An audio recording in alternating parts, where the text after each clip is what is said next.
Yes. Okay, let me share again.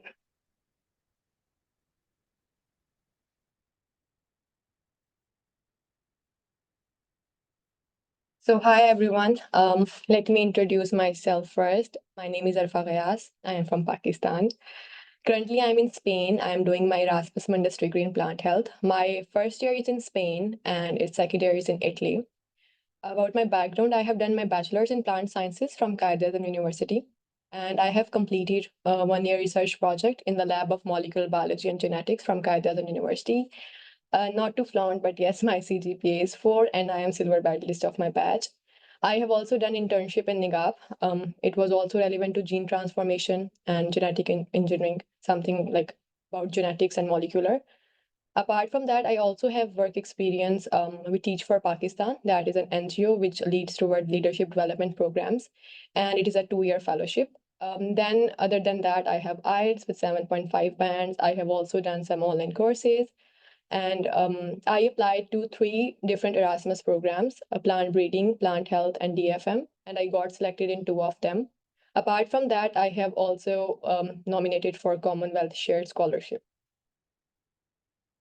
So I'm guessing that we all have a bit of idea about what is Erasmus Mundus scholarship. So I'm not going in very depth about it. You can just search about it on Google and you will find a lot of information. So I'm just going to give a very short overview about it.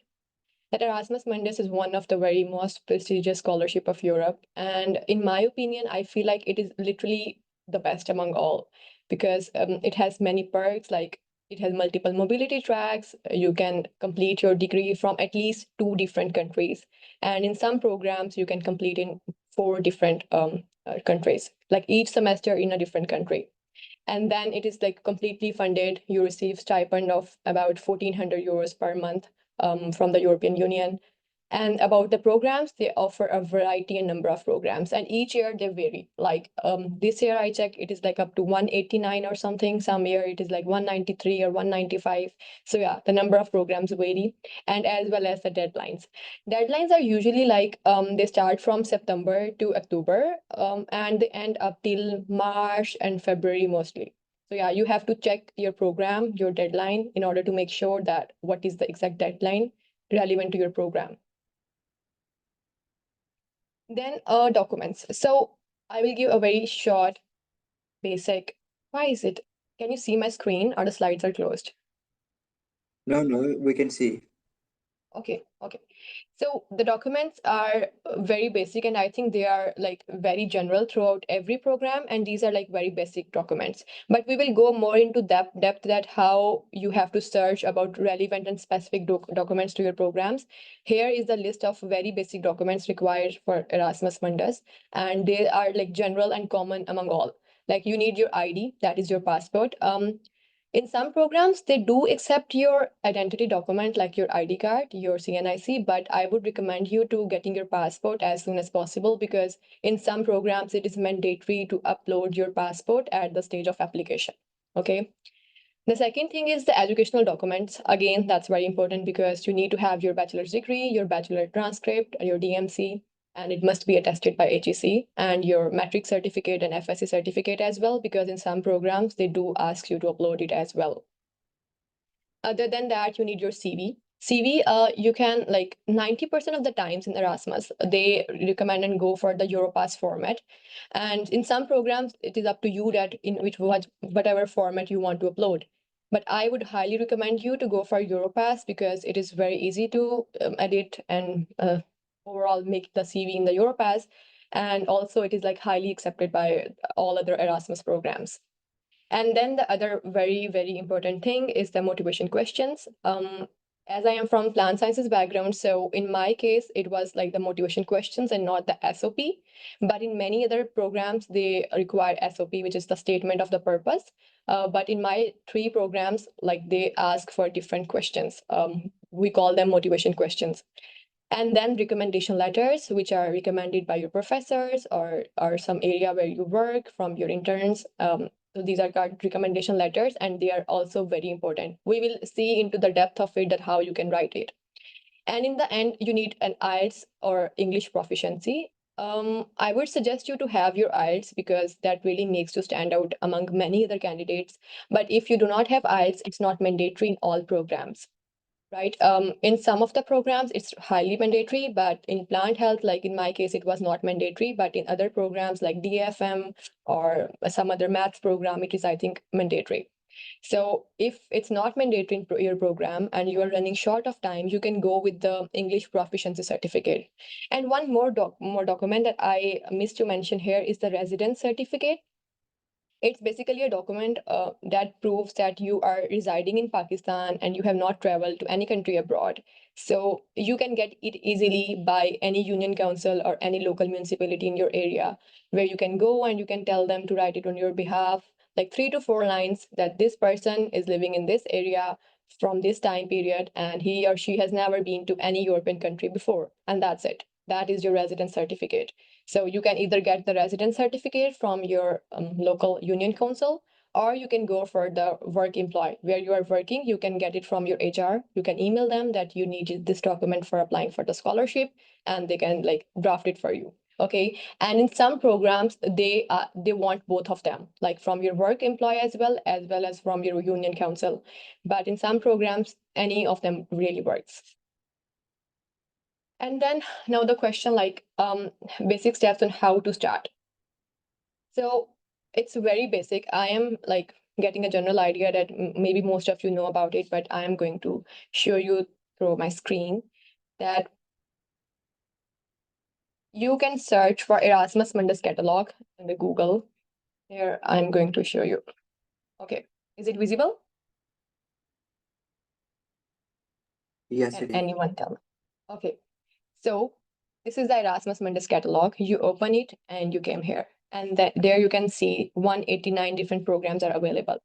The one very important thing is that I would suggest you to find your programs, but do not use any filters here. Because when you write any kind of filter, it is limited. Like, for example, if you write the word plant, but the program name start with agri food master or any other name, so it will limitize your search. So do not apply any filter. Just go through each and every program once by once, that whether it is relevant to my profile or not. Okay, and then you can shortlist.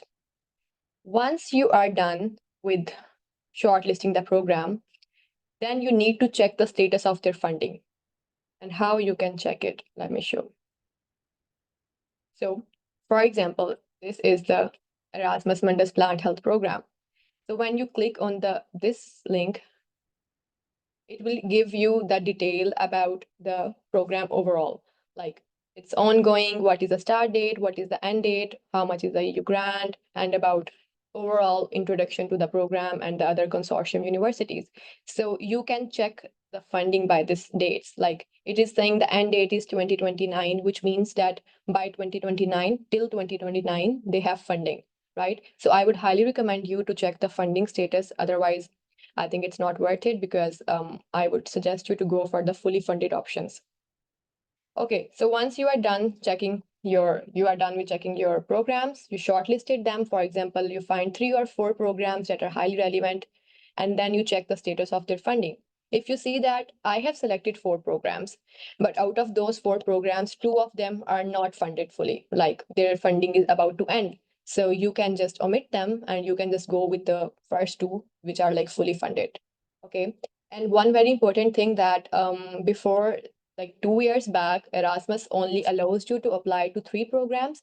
But now I think the criteria has completely changed. You can apply as many programs as you want, but I would recommend you to stick by 3 programs in maximum. And I will tell you why I am saying this. Okay. So once you are done, now prioritize your programs and read the website. That's a very important step. How to read the website? You go back from there where you search the catalog. This is the about the project, and this is here is the website of the program. You click there, you enter the program website, and there is literally each and everything available. You can review, have their overview that what is this program, what are they going to do, what are they going to teach us, what are the subjects, and each and everything like about their general information, the program, their mobility, that which countries are involved, which is the course content, how you can apply, like each and everything is given here. So you can read every website very carefully, take your time, and then decide that which is like most relevant to your profile and your previous degrees. After reading this, you are done reading with it, then you can start preparing the required and basic documents. That if they require CV, SOP, in some programs they do not require CV even. In some programs there is no interview. So each and every program has like their different expectations, their different requirements. Some programs have very high criteria of interviews, like their weightage for interview is 60% sometime. But like in case of plant health, there was no interview. But in case of the other program, DAFM, there was an interview with the weightage of 60%. So it varies completely.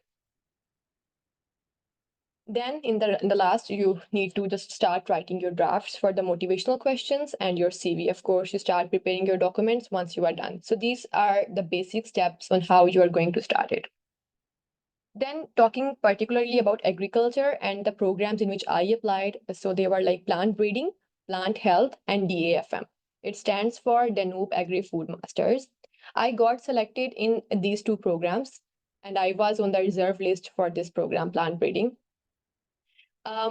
What I would suggest you is shortlist the program that are like very closely and highly relevant to you. For example, there are other programs named as soil sciences or forestry or food, but they were not linked with my profile. Like, but if you have done some work in the field of soil, or if your internship was in some food sector or forest management, then you can explore about these websites, these programs, read their websites again and again, and then you can decide that which one is highly relevant and which one should I go for. Okay, so it's not, you are not bounded to these three programs in which I applied. You can explore in those 189 programs that which is most highly relevant to my profile, because the key to win Erasmus, I think, is achieving the relevancy in overall profile. Now, talking about reading the website, it's just not like कि आपको website नजर आई, you opened it and were like, okay, ये था इसमें ये लिखा था, बस that's it. No. If you genuinely want to win this scholarship, you need to have a very detailed overview of each and everything. Let me show you. For example, if this is the website, what I will do personally, I will go, I will read each and every line, sentence they're writing about the universities, about mobility, about what they are going to do, what they expect from us, and everything. And then I will go to the apply section. I will see what is their application procedure. Very important that what is their deadline, what is their selection procedure, how much they are like supporting you, and how they expect us to be, what about master thesis, and each and every detail.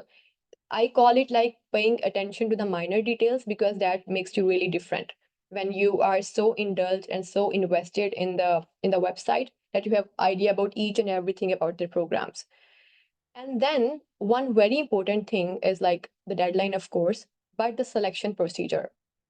If I click here, as you can see, they have divided the 100% weightage into three different sections. For academic records, they have dedicated 60% of the weightage. For the reference letter, they have dedicated 20%. For the personal motivation, they have given you like another 20% weightage. So this is how they complete the 100% weightage of the criteria. So like in this case, CV is not that important, because while they are evaluating your profile, they are going to pay a very less attention towards your CV, because CV is not mentioned in the evaluation criteria. But in some programs where my friends applied, CV was literally up to 60 or 80% of the weightage. So they have to pay huge amount of attention and focus to CV particularly, because that's very important. But in my case, for when I was applying to this, I read the weightage and I particularly focused on these three things rather than focusing on any other thing. So that's very important to crack the code, to read and know about their evaluation criteria, that how they are going to mark your application, how you are going to be competing among all other candidates. So that's very important that you should know like what is the evaluation criteria of that program. Okay, then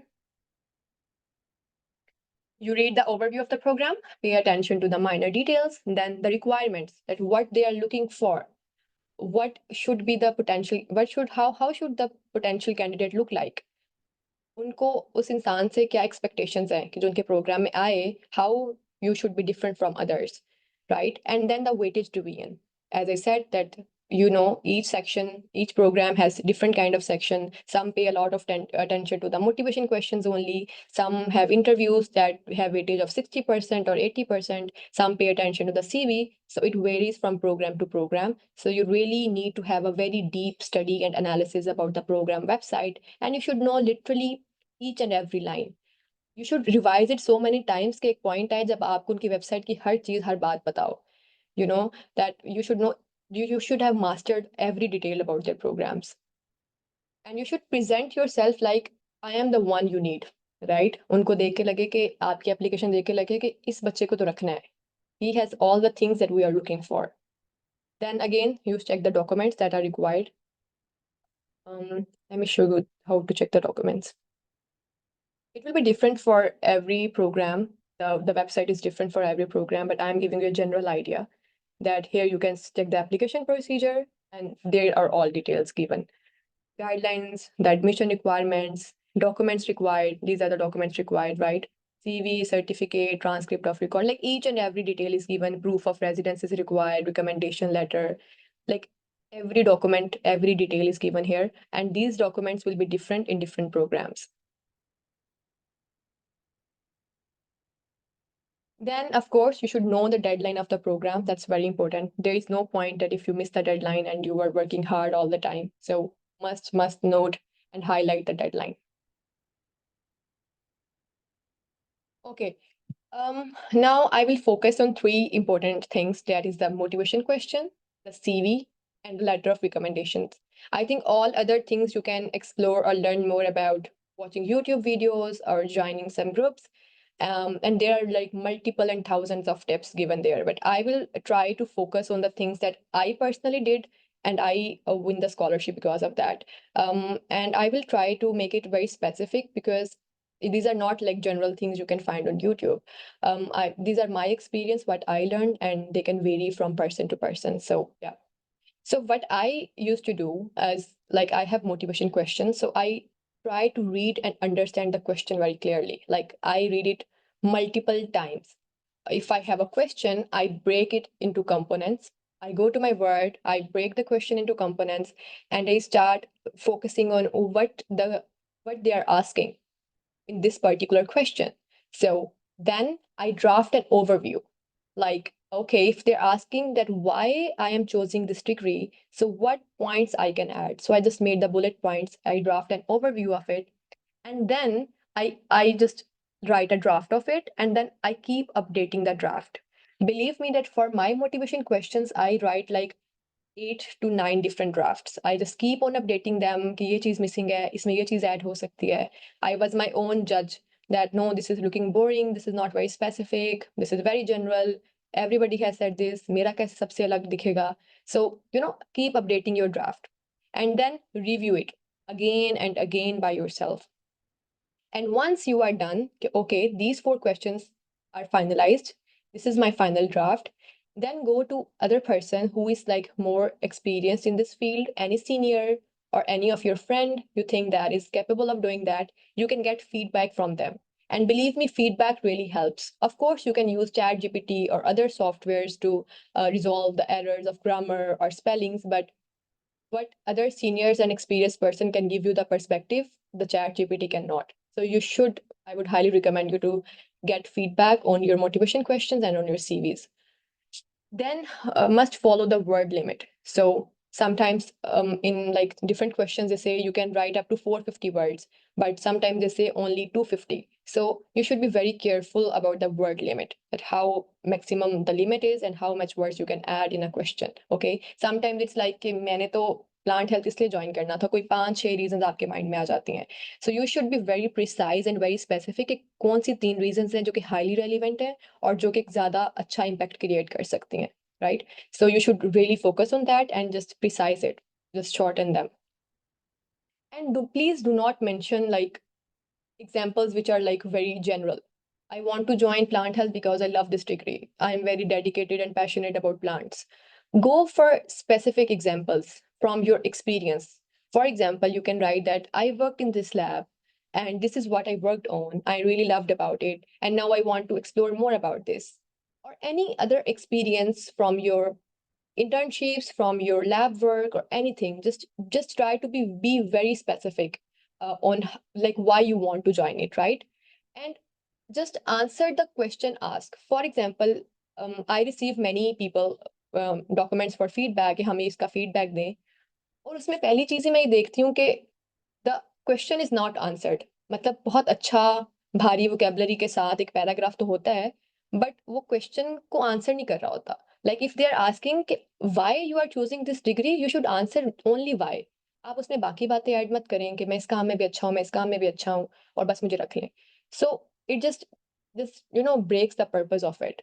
You should be very specific while writing your motivation questions and then relate each line. ऐसा नहीं होना चाहिए कि एक line में आप और बात कर रहे हैं और फिर उससे नेक्स्ट कोई रिदम नहीं बन रहा, कोई कोहेरेंस नहीं है and then there is other line. Okay. Also while writing the motivation question you should discuss the things which are not mentioned in the CV. मतलब रेपिटेशन नहीं होनी चाहिए, जो रीडर है उसको बोरिंग नहीं लगनी चाहिए आपकी एप्लीकेशन। फॉर एग्जाम्पल आपने सीवी में भी वही बात लिखी है, दैट मैंने यहाँ पे इंटर्नशिप किया, मैंने इस लैब में काम किया, मेरा ये रिसर्च पेपर है, दैट्स इट। बट वही सब बातें आप किसी और तरीके से और लफ्जों में आप वहाँ अपने मोटिवेशन क्वेश्चन में प्रेजेंट करें। फॉर एग्जाम्पल अगर आपने सीवी में बस उस लैब का नाम लिखा है कि मैंने यहाँ पर इंटर्नशिप की थी, मैंने एनआईएच में फॉर एग्जाम्पल 2 महीने 3 महीने काम किया था, you write it in the CV, there is no need to write it again in the motivation question. What you can do is जो आपने उस लैब में उस जगह से सीखा है, जो आपने स्किल्स अडॉप्ट किए हैं, जो एक्सपर्टीज ली है वहां से, उनके बारे में मेंशन करें। जैसे मैंने वहां पर पोटैटो पे काम किया था, मैंने वहां पे वीट से रिलेटेड काम किया था, राइस से रिलेटेड काम किया था। So be very specific while writing the motivation question and you should avoid any kind of repetition. Okay, so now for CV. um, I have like reviewed multiple CVs, and what I find, the one thing that I don't personally like is the length of the CVs. Like there is no limit के बस 1 या 2 page होना चाहिए. But what I find is के usually people write it up to 3 or 4 pages, and which I personally find very boring because the other person do not have much time कि वो आपकी पूरी CV डिटेल में देखेगा, एक एक question को या एक एक पॉइंट को पढ़ेगा. It will lose all the interest. So what I would suggest is, like, this is my personal opinion, it can vary, other people may have other things to say about it, but I personally feel कि आप maximum 2 pages तक लिखें और उन experiences को highlight करें जो कि आपके program से बहुत relevant है. For example, मैंने किसी की CV review की थी and they mentioned, and they were about agriculture, but they were mentioning about volunteer experience कि मैंने किसी blood campaign में participate किया था, किसी animal rescue team में, और वो सीवी 3 to 4 pages तक जा रही थी. तो माई पॉइंट इज कि वो चीज़ें ठीक है, you have done it, that's great, but आपको सिर्फ पर्टिकुलर और प्रिसाइज स्पेसिफिक चीज़ें लिखनी है which are related to the programme you are applying. For example अगर आप कंप्यूटर के बैकग्राउंड से हैं, तो सिर्फ कंप्यूटर से रेलिवेंट चीज़ें लिखिए अपनी सीवी में. जो एक्स्ट्रा एक्टिविटीज़ की हुई हैं उनके बारे में इतनी डिटेल में जाने की जरूरत नहीं है. And if it's like lengthening your CV तो उनको बिल्कुल निकाल दें अंदर से. It will like cause no harm. And then the other big mistake we all do is we do not follow the order. Like for example, मैंने एक internship 2019 में की, फिर 2020 में की और फिर 2021 में की. तो मुझे इसका order भी यही रखना चाहिए. सबसे जो लेटेस्ट है सबसे ऊपर, फिर उससे प्रीवियस, या फिर रिवर्स हो सकता है कि जो सबसे पुरानी थी उसको सबसे ऊपर लिखे, फिर एंड पे जाके सबसे ज़्यादा लेटेस्ट को. But what people do is 2018 की मेंशन की होती है, देन 2022 की, फिर 2019 की. So it just breaks the rhythm of the reader. मतलब उसके जहन में जो एक स्टोरी बन रही होती है, ठीक है ये इंसान 2018 में यहाँ काम कर रहा था बट नाउ इन 2022, अच्छा ये 2022 में यहाँ आ गया, फिर अगेन 2019 पे. सो the flow is broken. So you should be very careful with the order and then review it multiple times to avoid any kind of spelling mistakes. It just leaves very bad impact. Okay. जब आपकी CV में कोई spelling की या grammar error होगा, it just leaves the impact in the reader's mind कि this person is not serious, this person is not putting much effort. So just avoid doing that. Add details about each experience. आपने कोई भी experience mention किया है कि I worked in this lab, 1 या 2 लाइनों के अंदर उसको जरूर डिस्क्राइब करें कि आपने उस लैब में किया क्या था, किस चीज़ से रेलिवेंट काम था, आपने उससे क्या सीखा, और anything like this. Okay. And highlight your achievements. One more thing जो मैं पहले नहीं करती थी but I would recommend you, like I do not use to mention about my grades much or my medals or anything, but Erasmus is a scholarship of excellence. They are not choosing you because you are poor or you are from a developing country. They are choosing you because you are excellent in your field.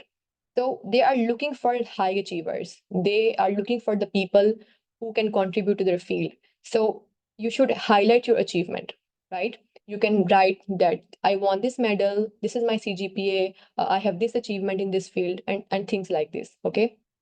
Do not repeat the content again वही बात कि आपने जो CV में बातें लिखी हैं कोशिश करें कि वो मोटिवेशन क्वेश्चन में ना हो और जो एग्जांपल आपने मोटिवेशन क्वेश्चन में लिखी है कोशिश करें कि वो आपके रिकमेंडेशन लेटर में रिपीट ना हो रही हो आपकी पूरी प्रोफाइल एक कंप्लीट पैकेज हो कि this student has worked in each and every department और उसने वेरियस एग्जाम्पल्स के थ्रू स्पेसिफाई करके प्रूव किया है कि I am a capable student to get this scholarship. And the last thing is the recommendation letter. Pakistan में all have idea that if you go to the teacher and say कि मुझे sir reference letter लिख दें, they will literally give you they will give you the reference letter, but वो 3 से 4 लाइनों का होगा और हर बच्चे के लिए वो सेम लिखते हैं.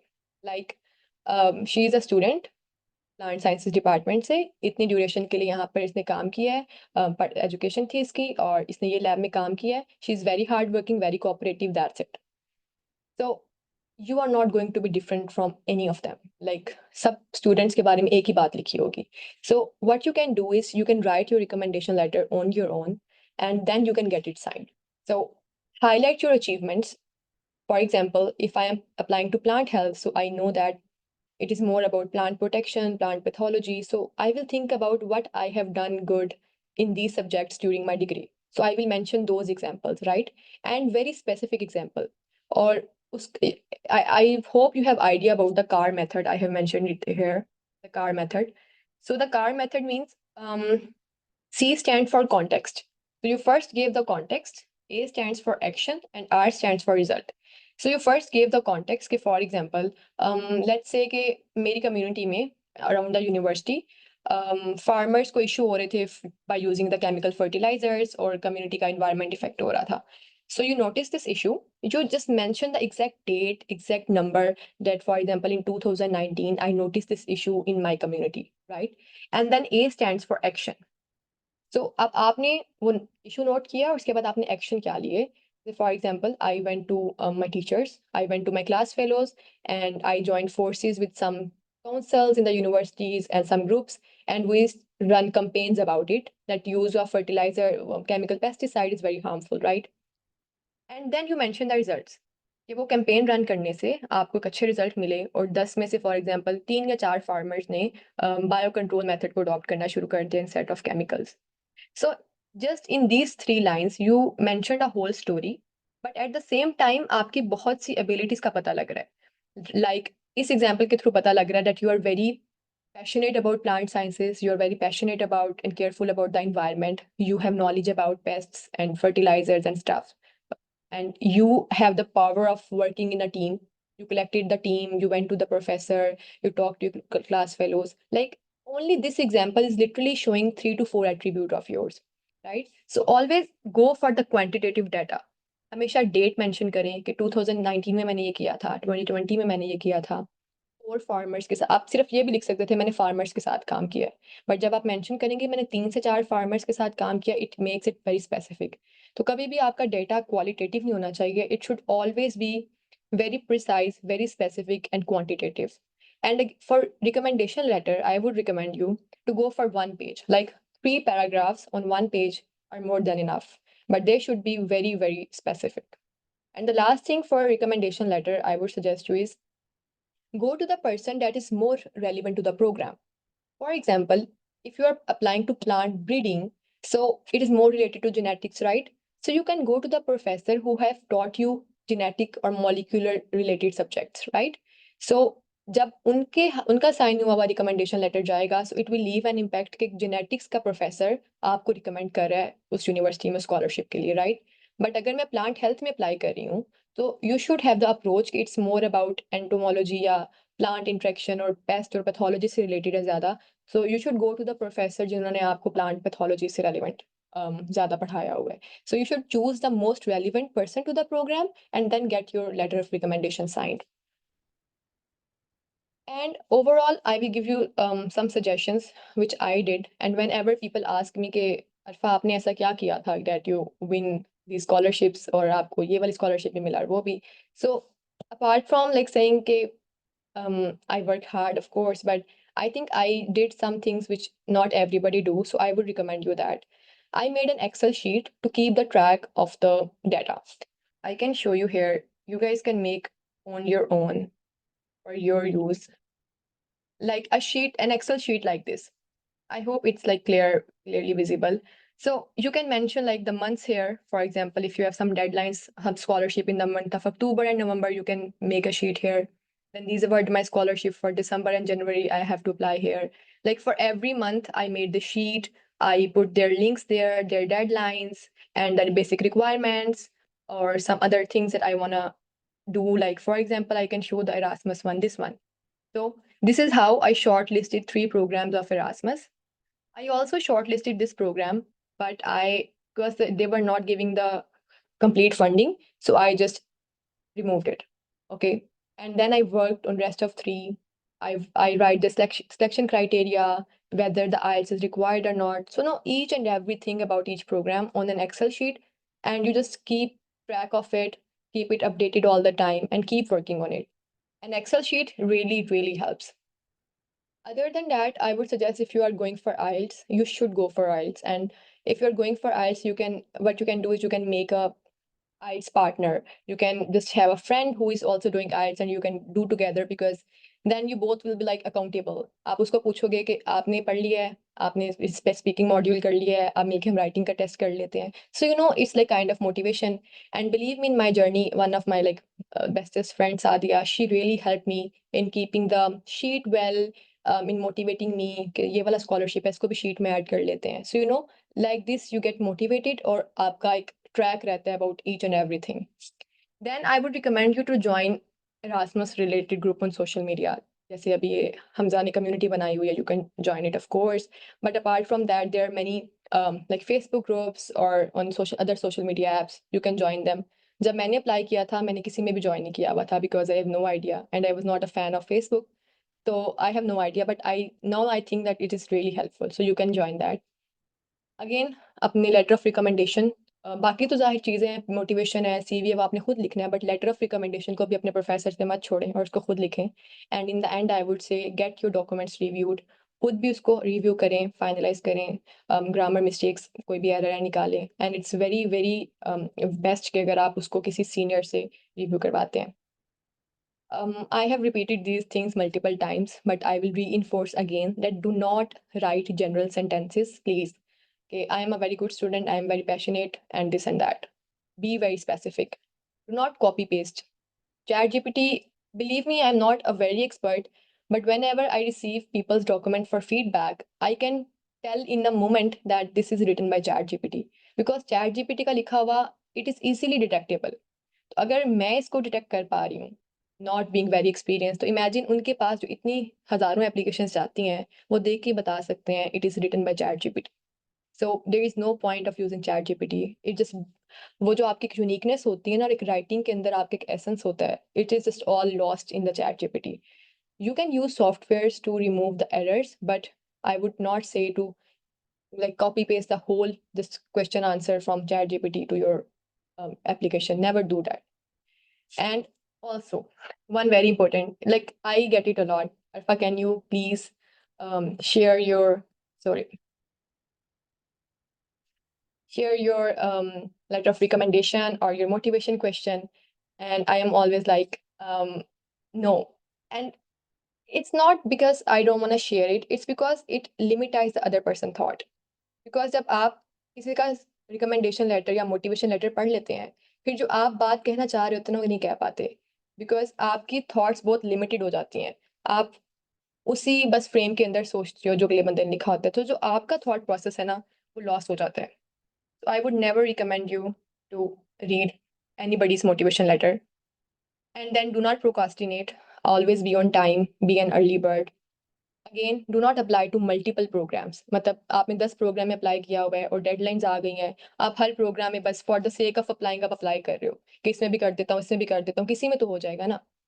But this is not the point. आप कोई 2 या 3 बेस्ट प्रोग्राम चूज करो और उनमें अपना 100% दो, and then wait for it. And believe me it really helps. जब आप 2 या 3 में अप्लाई करोगे but you apply your 100%, it helps. But अगर आप बस अप्लाई कर रहे हो फॉर द कि मैंने 10-12 में अप्लाई किया, किसी एक में तो चलो का लग ही जाएगा, सिलेक्शन हो जाएगी, believe me it's not help and it's very hectic. Again do not send your documents without reviewing them, और फीडबैक कभी भी लास्ट मोमेंट पे ना मांगे। Like some people send documents और लिटरली उनकी अगले दिन डेडलाइन होती है।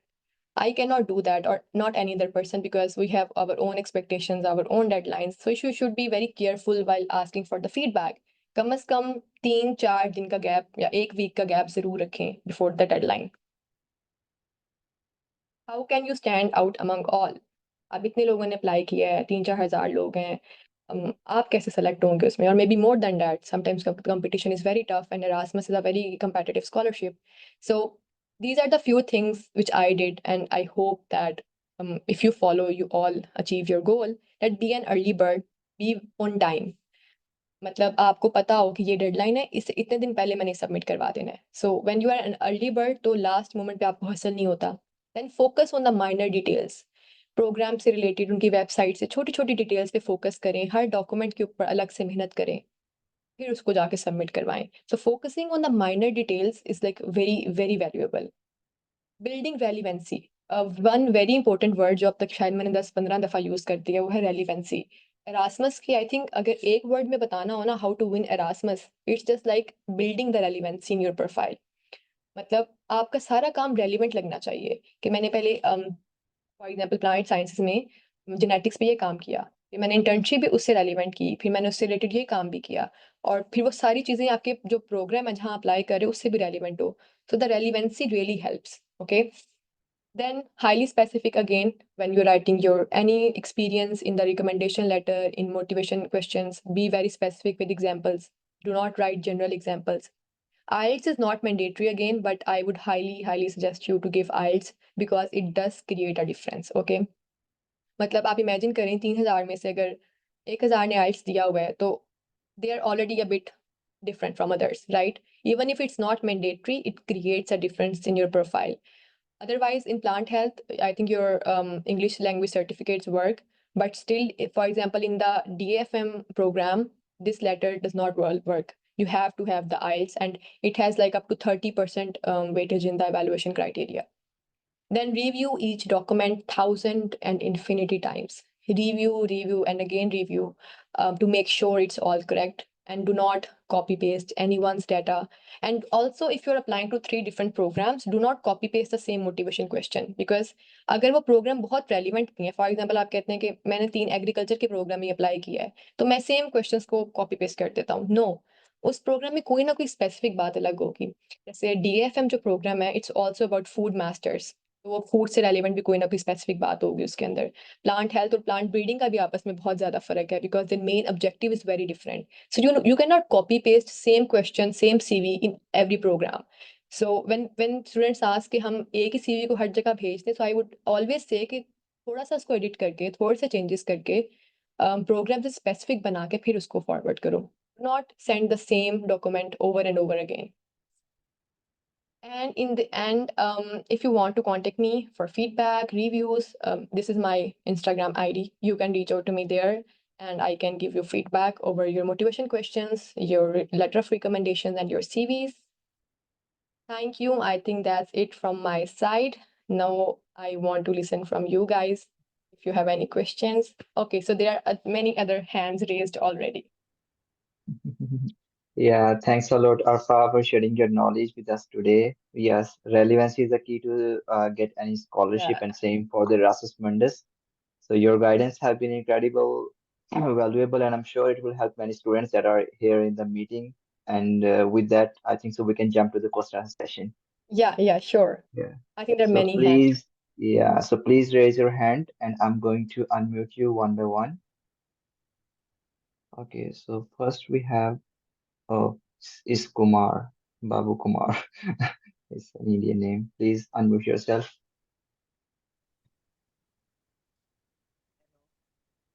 Hello, Kumar.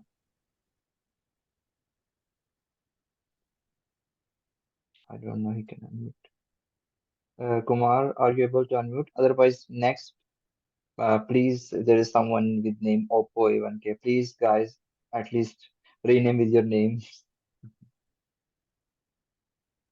Kumar, I think so. You have some problem in unmuting. Okay, next is Sadullah. I think Hamza, they can write in the chat if like their internet is not working well until then. Yeah, yeah, sure. Sadullah. अस्सलाम वालेकुम ma'am. वालेकुम अस्सलाम। Ma'am मेरा question ये था कि मैंने जो है ना बीएस एग्रीकल्चर की हुई है ना 4 इयर्स, तो हम्म। उसमें मेरा जो है मेजर एग्रीकल्चर इकोनॉमिक्स है। तो हम्म। आप ये करें, क्या कहते हैं कि मैं प्लांट हेल्थ में कहीं अप्लाई कर सकता हूँ, इस हवाले से बता दें। Okay, thank you for the question Saaz. There is no जी मैम। बाउंड्री। अगर आपका लाइक एग्रीकल्चर इकोनॉमिक्स में आपकी डिग्री है, आप जाके आर्टिफिशियल इंटेलिजेंस में भी अप्लाई करते हो, तो इरास्मस वाले आपको रोकेंगे कि नहीं सादा आप नहीं अप्लाई कर सकते। You can apply, people from diverse background apply, but as I said that it's very important कि आप खुद उस चीज़ पे रिसर्च करो कि whether I am suitable for this program और नॉट।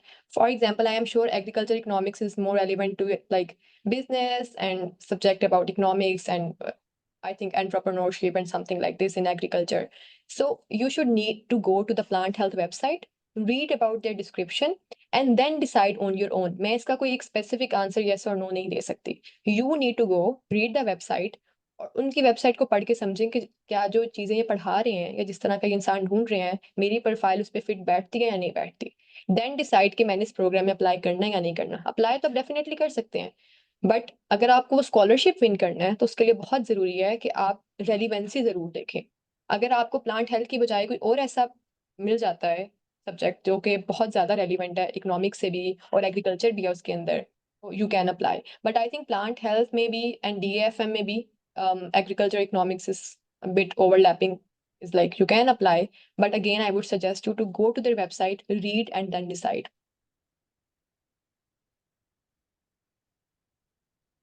Next, Zishan.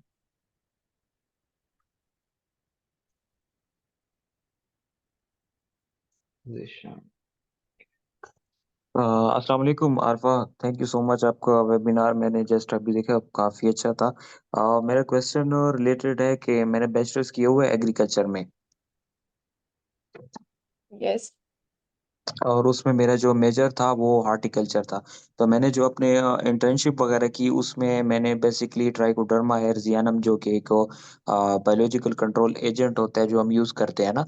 तो मेरा क्वेश्चन बेसिकली ये है कि इनको कोई पर्टिकुलर रिसर्च एक्सपीरियंस चाहिए इस प्रोग्राम के लिए, या मतलब जो आपने जैसे आपने बताया कि डाइवर्स बैकग्राउंड वाले जो है ना इसको अप्लाई कर सकते हैं, तो ये बेसिकली कोई एक पर्टिकुलर रिसर्च एक्सपीरियंस इनको चाहिए इस प्रोग्राम के लिए? मतलब आप खुद इसको आप परसू कर रही हैं तो आपको बेटर आइडिया होगा उसका। Very good question, Zishan. I think like even papers होना, पब्लिकेशन होना या बहुत ही कोई वाइड और बहुत ज़बरदस्त रिसर्च एक्सपीरियंस वो नहीं देख रहे। It's not mandatory to have it. Even me by myself मेरा कोई पब्लिकेशन नहीं थी when I applied, right. They are looking for the potential candidates कि आपके अंदर ये पोटेंशियल है करने का। फॉर एग्जाम्पल, आपने ये जो फीस जो इंटर्नशिप की हुई है, जो काम किया हुआ है, इवन इफ इट्स लाइक बहुत छोटे लेवल पे भी आपने किया था, किसी छोटी सी लैब में किया था, बट आपने उससे क्या सीखा, वो कितना रेलिवेंट है प्रोग्राम के। सो इट व्हाट मैटर्स, आप कोई बहुत बड़ी रिसर्च एक्सपीरियंस ही हो, इस टॉपिक से रिलेटेड ही हो और बहुत अच्छा काम हो, पेपर भी हो, फिर ही आपकी सिलेक्शन होगी। It's not mandatory at all. और कोई भी टॉपिक, कोई भी चीज़ स्पेसिफिक नहीं है कि अगर किसी इंसान ने फॉर एग्जाम्पल वीट पे काम किया हुआ है या इस बायो कंट्रोल पे काम किया हुआ है तभी आ रहा है उस क्राइटेरिया पे। तो प्लांट हेल्थ ने कुछ भी स्पेसिफिक नहीं किया हुआ। Believe me, when like in my class every person has very different background even in research, right. तो हर एक का टॉपिक ऑफ रिसर्च अलग था। मेरा काम ज्यादा फीड से रेलिवेंट था, देन पोटैटो से रेलिवेंट था। कुछ लोगों का काम बायोटेक्नोलॉजी के ऑल अराउंड था सारा, कुछ लोगों का इंजीनियरिंग और जेनेटिक्स के रेलिवेंट था। So it's like very diverse, so no topic is specified, you can apply.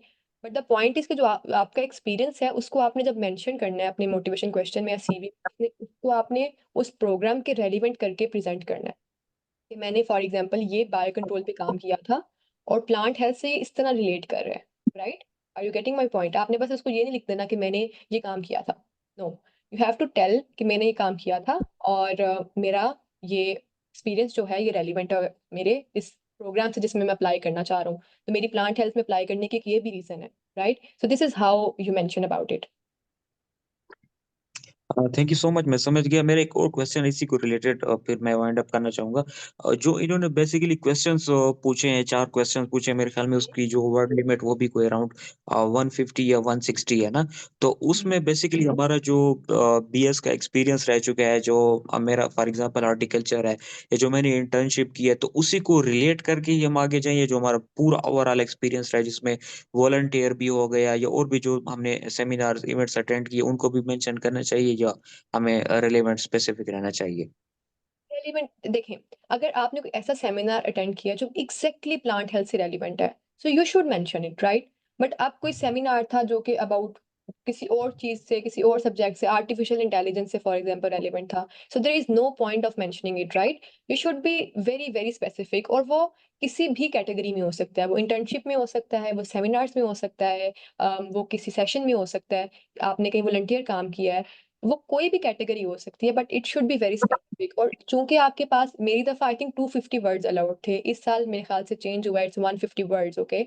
सो अब आपके पास बहुत कम वर्ड्स हैं, अब आपको बहुत ज्यादा प्रिसाइज होना है।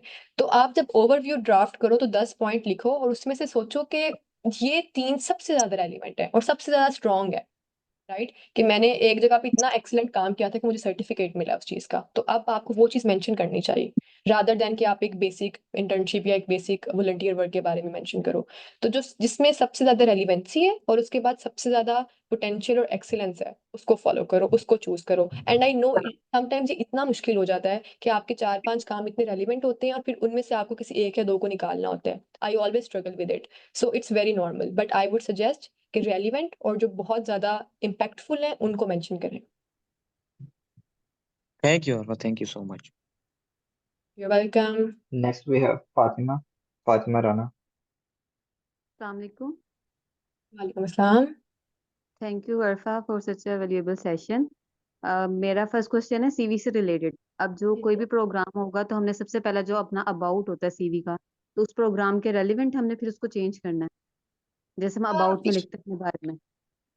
Yes, you can change it, of course, but I think about I never write about honestly. मैं अपनी सीवी में कभी about mention नहीं करती, मुझे उसका कुछ बहुत extra benefit नहीं पता, so I omit it always. मैं उसको नहीं लिखती. But if you are applying in different program, तो आप about में कैसे change कर सकती हैं कि आपने for example लिखा हुआ है I am very passionate about learning molecular techniques and stuff. आप प्लांट ब्रीडिंग के लिए तो इसको रख सकती हैं, बट प्लांट हेल्थ में आप इसको थोड़ा सा मॉडिफाई कर सकती हैं, इसको पैथोलॉजी से या एंटो से रिलेट कर सकती हैं। सो वो थोड़े बहुत चेंजेस कर सकते हैं, but it depends upon you कि आपने अपने अबाउट में क्या लिखा हुआ है। So if you can tell me आप अपने अबाउट में जनरली क्या मेंशन करते हैं, तो I can help you how to change. मतलब मेरा बैकग्राउंड फूड टेक्नोलॉजी है, तो मतलब ओके, मैं लिखती हूँ कि मुझे food processing, food analysis, food product development, इन सब का इस पे होल्ड है। और ये स्टैट के बारे में लिखती हूँ कि स्टैट के कौन से सॉफ्टवेयर मुझे आते हैं। ये दो चीजें लिखती हूँ, मेंशन करती हूँ। और ओके। किस लैब में मैंने काम किया, ये वाली चीजें, ये 3 चीजें हैं जो मैं मेंशन करती हूँ। Can you be a bit louder? I can't hear you Fatima. Okay sorry, मैंने बताना था, मैंने ये मेंशन करती हूँ कि मैंने किस किस फील्ड, जैसे मैंने फूड प्रोसेसिंग, फूड एनालिसिस और फूड प्रोडक्ट डेवलपमेंट, ये मेरे इंटरेस्ट है। Hmm. Can you, am I audible? Yes yes, you are audible. Yes. और सेकंड चीज मैं ये लिखती हूँ कि मैंने इस लैब में काम किया है और इसमें ये सीखा है। और थर्ड चीज के मैंने स्टैट के सॉफ्टवेयर मुझे ये वाला यूज करना आता है। ये 3 हम्म। चीजें। परफेक्ट। तो मतलब ये 3 चीजें हम लिख सकते हैं अबाउट में। हाँ, you can mention.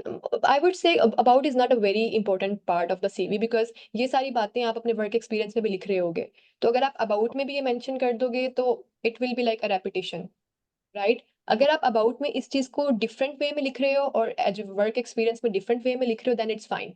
So just avoid कि बहुत चीजें रिपीट ना हो रही हो, मतलब रीडर अभी ऊपर पढ़ के आ रहा है कि इस बच्ची ने स्टैट्स में ये चीज सीखी है और फिर नीचे आके वही चीज रिपीट हो रही है, so it's not a good practice, right? So you should avoid repetition. If you can use better words to express this, तो फिर आप दोनों में मेंशन कर सकती हैं डिफरेंट वर्ड्स में।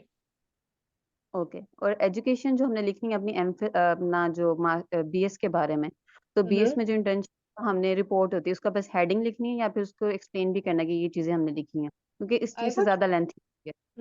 हाँ, लेंथ उससे हो जैसे जाती है, बट सम पीपल डू के वो अपना एफएससी का और मैट्रिक का भी लिखते हैं। That's not very required. I would suggest कि बैचलर्स के बस मेंशन करो कि मैंने इस चीज़ में डिग्री की हुई है, और अगर आपका कोई एक्सपीरियंस है कि आपने 1 साल का प्रोजेक्ट किया था अपनी डिग्री के दौरान, तो उसको जरूर मेंशन करो। और खास तौर पे तब उसकी ज्यादा डिटेल लिखो जब वो प्रोग्राम से भी बहुत रेलिवेंट है। फॉर एग्जाम्पल, आपने प्लांट हेल्थ से रिलेटेड कोई प्रोजेक्ट किया हुआ है, प्लांट प्रोटेक्शन में, आईपीएम में कोई काम किया हुआ है आपने, तो आप उसको जरूर रेलिवेंट करके लिखो। बेशक वो ज्यादा जगह ले भी रहा है, बट वो वर्थ इट है, बिकॉज वो प्रोग्राम से बहुत रेलिवेंट है। तो अगर उसकी उसकी जगह आप किसी और चीज को कंपनसेट कर सकती हो। अगर आपको लग रहा है कि मेरा ये चीज लिखनी बहुत जरूरी है, तो आप अबाउट को निकाल सकती हो या किसी और चीज को कम शॉर्ट करके लिख सकती हो, बट इस चीज को जरूर मेंशन करो जब वो प्रोग्राम से रेलिवेंट हो। और जो सीवी में जैसे मैंने चाइनीज कोर्स भी किया हुआ है, तो सिर्फ मैं इंग्लिश को मेंशन करूँ, चाइनीज प्रोफिशिएंसी को ना मेंशन करूँ, यस, आई जैसे थिंक हमारा दैट्स नॉट मैंडेटरी। या you are not okay. Applying और to a language program, right? अगर आप किसी लैंग्वेज प्रोग्राम में अप्लाई करोगे, then you can mention, it's a big thing then. But अगर आप प्लांट्स वालों को कह रहे हो कि I have like learn Chinese या मेरा उसमें कोर्स है, तो उनके लिए तो चीज इतनी मैटर नहीं करेगी, राइट? ओके। और एंड पे हम सीवी में मेंशन करते हैं अपने रिकमेंडेशंस को, रिकमेंडर्स नो, को, जैसे आई हम दो don't professor. I don't do okay. That. या, इट्स नॉट ओके। रिक्वायर्ड। ठीक है। थैंक यू और दूसरी फातिमा। चीज, जी जी, मैंने ना 4 प्रोग्राम्स सिलेक्ट किए हैं, तो उनमें जो ओके। तीन है उनकी तो 2026 में डेडलाइन है, तो मेरे ओके। ख्याल से मुझे उनमें अप्लाई करना चाहिए, क्योंकि यस, 2026 में वो खत्म हो जाएंगे। और एक प्रोग्राम है जो 2028 में होगी उसकी डेडलाइन, तो वो तो आई परफेक्ट है। Yes I have only one option to apply, so मुझे सो बस आई थिंक, 2028 वाला चूज करना चाहिए। ओके, अगर आप 2024 में अप्लाई करती हैं, ओके, या, सो 1 ईयर की फंडिंग बन रही है, right? You should go for 2028, because otherwise funding का बहुत मसला हो जाता है। So I would recommend you go for the fully funded option. Okay. और मैं लास्ट जो बात सबसे इम्पोर्टेंट, मैंने मास्टर्स किया हुआ है, लेकिन मैं चाह रही हूँ कि इस बार एरास्मस में मैं दोबारा मास्टर्स के लिए अप्लाई करूँ, तो अब मैं या अपनी सीवी में श्योर, मास्टर्स या मेंशन करूँ। Sure. I have no do not have a very specific answer to it, क्योंकि मेरा ऐसा केस नहीं था, बट मेरे जितने दोस्तों ने अब डबल मास्टर्स कर रहे हैं, in my class there are people who have done masters और वो अभी दोबारा मास्टर्स कर रहे हैं। So I ask them and they say कि हमने उसको मेंशन किया था, बट बहुत ज़्यादा हाईलाइट नहीं किया था उस चीज़ को। फॉर एग्जाम्पल, अगर तो आपका मास्टर का एक्सपीरियंस आपके प्रोग्राम से बहुत ज़्यादा रेलिवेंट है और आपने मास्टर में कुछ बहुत अच्छा प्रोजेक्ट या थीसिस किया था, तो उसको ज़रूर मेंशन करो। मास्टर्स की हेडिंग बेशक मत हाईलाइट करो बार बार, बट वो एक्सपीरियंस जो आपकी लर्निंग थी, जो आपकी एक्सपर्टीज थी, वो मेंशन करो। इवन अगर आप लिख भी देते हो कि आपने मास्टर्स किया है, आई फील लाइक इतना नेगेटिव इम्पैक्ट क्रिएट नहीं करता। But definitely okay. मुझे लगता है कि वो उन लोगों को ज्यादा चांस देते हैं जिनका मास्टर्स नहीं है, an opportunity to those people जिन्होंने अभी तक मास्टर्स किया ही नहीं है, right? So I think, yeah, you can write, but carefully. But मेरा रिसर्च आर्टिकल जो मैंने लिखा है, तो वो मास्टर की बेस पे लिखा है, मैं उसको कैसे ऐड करूंगी कि अगर मैं सीवी में से मास्टर्स निकाल दूं? आप ऐड कर दें फिर, अगर आपका रिसर्च वाला काम बहुत अच्छा है। आई don't think it would like have a negative impact, but it will create an great impact कि आपका इतना अच्छा थीसिस और काम है। सो या, you have a chance, then I think you should add. One more thing, should we have to mention about the skills that we have, analytical skills, technical skills, this section in the CV? Sorry, can you please repeat your question? मैं पूछ रही हूँ कि हम अब एक section होता है जो मैंने ऐड किया अपनी सीवी में, स्किल्स वाला, कि टेक्निकल स्किल्स हैं, एनालिटिकल स्किल्स में ये चीजें आती हैं, तो ये मेंशन करना चाहिए? यस, यू कैन मेंशन कि आपको कौन से सॉफ्टवेयर आते हैं, कौन सी चीज़ आती है। वही बात है कि आप उनकी प्रोफाइल, जैसे प्लांट हेल्थ के अंदर उन्होंने बहुत जगह मेंशन किया हुआ है कि they look for people who have good project management skills और इस तरह की चीज़ें, और कुछ सॉफ्टवेयर्स के बारे में उनके कोर्स के अंदर भी हमें डिफरेंट सॉफ्टवेयर हो गया या डिफरेंट टेक्निकल चीज़ें होगी। तो अगर आपने वो किया हुआ है और प्रोग्राम के अंदर भी उन चीज़ों के बारे में मेंशन है, definitely you can add it in your CV, it will create a great impact. We can also add seminars, certificates, and conference certificates in our CV. You can add unless and until they are relevant and they are not lengthening your CV. Okay, okay. Thank you so much. Thank you. Welcome, Fatima. Yeah, I'm glad you guys are very enthusiastic about asking the questions, but please do it more concise, not too much, like maximum 1 or 2 questions, please. Next is Sadullah.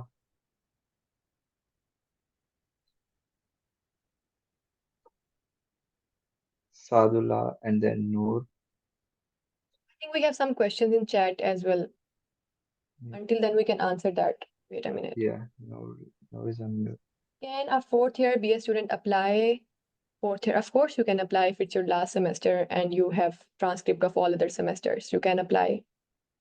Did you give IELTS? Yes, I give IELTS. I have a 7.5 band. I also have the English proficiency certificate, but मैंने वो submit नहीं करवाया था because of course when you have IELTS तो फिर उसकी requirement नहीं रहती. But IELTS is not mandatory. What is the duration of the program? For the plant health program, it is 2 years, but in some cases it is 1 or 1.5 years as well. So it depends on the program. But in my case, it is 2 years. Can we apply on Hope certificate base in 7th semester? I have no idea what is Hope certificate. Do you have any idea, Hamza, what is Hope certificate?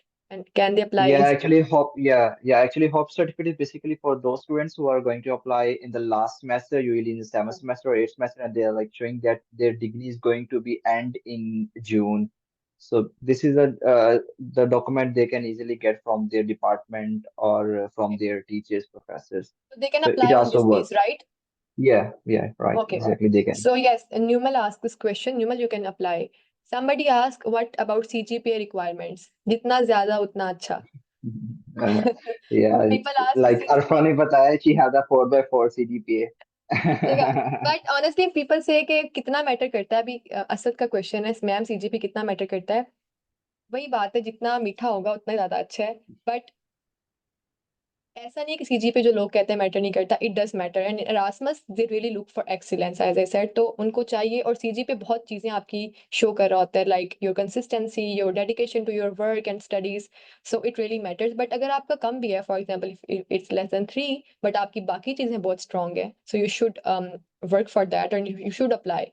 आपका अगर CG पे काम है तो आप आइल्स पे ज्यादा मेहनत कर सकते हो, बाकी अपनी प्रोफाइल पे ज्यादा काम कर सकते हो to make it more competitive. But yes, CGPA matters. 3.5 is okay. Yes, it is good. It is a good CGPA. Is IELTS compulsory? No, I have told you it's not compulsory. Rabia is asking, master research and IELTS course. I have found it. I'm not sure about this question that if you have a prior master, if it affects or not. If you can add anything to it, Hamza. About what? Sorry. That if you have a previous master degree, does it impact your application in masters here? No. It doesn't matter. Like I know fellows who already have the master's degree from the China, and now he's a part of the Erasmus Mundus. And also a new your badge fellow. She had she started her degree in the Turkey bus Yeah. rally, and after 1 year, she is now in the Erasmus Yeah. Mundus. And like I was curious, like how she get but she was saying that she has showed her degree in the application process. Yeah. So it doesn't matter. Sometimes they are like giving you a more like uplift for your profile that you already have a scholarship, but maybe like it comes in your mind that if you are already doing a master's degree, it's not a good option to show. So it's a Yeah. 50/50. 50/50, exactly. It does not have a very specific Hamza. answer, yes or no. It's like it varies. But Yeah, for some people it yeah, works, some people it's like, but I think they can mention, but in a very careful way. yeah. Alpha, we have a Dr. Suhail. He's a DVM, a geneticist, and he's now in the Germany. He also want to add something. Oh, okay, sure. I would love to hear. Mhm. Yeah. Hello, Dr. Suhail, are you able to speak? Maybe because he want to add, and I can hear. Maybe, yeah, he's here. Maybe I have to unmute him. Hey, Dr. Hi Suhail. guys. Sorry, Hamza. Actually, second, I had 2 or 3 questions about second master. It depends. If it's about professor, then he or she might be considered, okay, this guy or girl already have a master. But universities in Europe, especially in Germany, and universities that never consider के बंदे ने second masters किया है कि नहीं किया. What I will suggest in a second master or a first master you already you had a great job, you did a really quality research, you published something, then don't waste it. Make it as a weapon, make it as a good resource. आप इसको इस तरीके से कर सकते हैं कि अगर आपका अच्छा मटेरियल है, आपकी अच्छी रिसर्च है, क्वालिटी रिसर्च है, तो आप उसको फर्स्ट पॉइंट पे लेके आए, और सेकंड पॉइंट पे उसको ये करें कि जो आपने सॉफ्टवेयर, जैसे अभी मैम ने बताया कि उसमें जो सॉफ्टवेयर आपने यूज किए हैं, स्किल्स ऐड किए हैं, हो सकता है कि आपकी वो स्किल्स जो है वो अपीलिंग हो प्रोफेसर को, डिपार्टमेंट को. So this is a plus point. Why you guys are afraid of having a second master? And why you guys are always like wait के हमें करना चाहिए नहीं करना चाहिए? You know, you shouldn't wait for this. Being a lecturer and being a researcher, what I noticed in CVs and in a student compatibility or profile, कि I'm Desi है ना, and I spent almost 10 years in this field, so I find very quickly कि अच्छा ये झूठ लिखा हुआ है, अच्छा ये जो है वो ऐड ऑन किया चीजें, लेकिन उसके बावजूद ये लोग थोड़ा सा इस चीज को कंप्रोमाइज कर जाते हैं, ये लोग थोड़ा सा रिलैक्स मोड में रहते हैं. So I will recommend you guys के make it as a good tool. Why you guys are always hesitate कि नहीं हमें नहीं करना चाहिए, हमें नहीं पूछना चाहिए, ऐड ऑन नहीं करना चाहिए? You should. Exactly. I think Thanks. thank you so much for this point. This was very required. Yeah, this is I was just listening quietly. Uh, he's again mute. Yeah, No. I think internet problem. Yeah, maybe. I can't see him. Are you able to unmute again? Yes, exactly. Sorry. So मैं ये कह रहा था कि इसको as a weapon use करें rather than avoiding और इस तरह की चीजें करने से. ठीक है, तो just go ahead with the question. I'm just listening. Thank you for Thank adding, you. Suhail. Can I unmute some people, Arfa? Sorry, what did you say? Like, can I unmute some people for the questions? Yeah, sure. Yeah. Okay. Noor. Am I audible? Yes, you are audible, Noor. Okay, I am from pharmaceutical background. My question is that all the programs that I have selected to apply for the Erasmus, their eligibility criteria requires IELTS score, probably 6 or 6.5. But currently I am preparing for the IELTS, but didn't have any certificate or the score to send them. So what should I do in this case? Because the deadlines are in 1st December in the program that I want to apply. I contacted the program coordinator that I've sent them the something proof like I'm going to appear in the IELTS, the book test or date of the IELTS exam, but they didn't reply. So what should I do now? I'm sorry to hear about it, Noor, that your deadline is approaching and you do not have IELTS. What I would say, if it's like mandatory, like it's obligatory to submit it, then it will affect the evaluation, right? Even if you submit your file without submitting the IELTS, when they are evaluating, they will notice that Noor application does not have IELTS, and it will definitely impact the overall weightage and profile. It impact your selection or not, right? So I Yeah. do not have a concrete answer to this, but I would say that if you have time or you can manage, you should give IELTS if it's mandatory. If not, then submit it with the English language certificate, and then rest is on luck. But I feel like it will impact the application status, because it's not a good thing that a document is required and you are missing it. It will impact the overall application. Yeah, I also want to add in it, You can. Arfa. Yeah, about the Afifa. She was my batch fellow in the University of Agriculture Faisalabad. She was from forestry major, and she's now studying in the Medford in the batch 2023. And she also had the same experience. She applied with the English proficiency letter, but later on, after the deadline, she submitted her IELTS, and that helped her in securing the position because IELTS was compulsory. So maybe like if you are a few days ahead about the deadline, at least submit your application, and then after you have your IELTS result in your hand, you can email the coordinator. So it's better you are going Yeah. to like complete all your initial checklist. It's compulsory. You have to.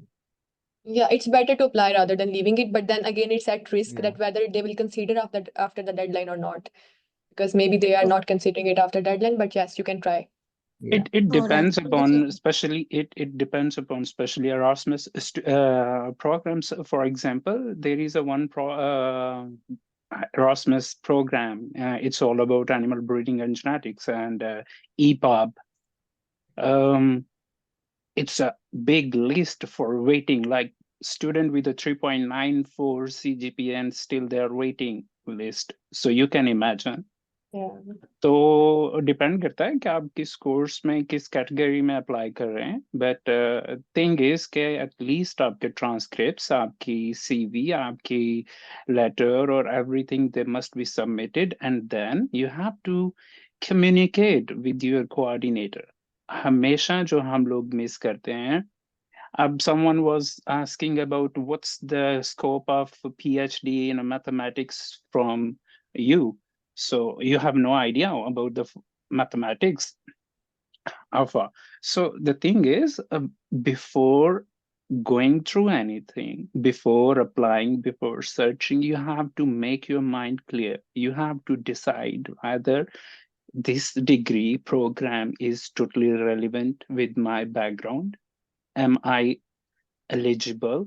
Then you're not investing your energy, your time in irrelevant courses, and it gives you the bad impact when once your documents submitted to in any logarithm in any system, it will remain there. So they will notify as soon as you submit any other document. So you have to be very careful. Apply, send all the required documents, and if you don't have IELTS, that's why I'm saying, you know that you are going to apply, then why delaying with the IELTS? You know you are going to apply for this degree this year, then why you are not managing and preparing yourself in advance? Exactly. So this is very serious kind of irresponsibility from our student side. So I will suggest that when you start planning, first go with the IELTS. Meanwhile, you start attestation and rest of the process. But at the end, if still you haven't got your certification or anything, then keep in touch with your course coordinator. She is or he is the only person can respond you accordingly.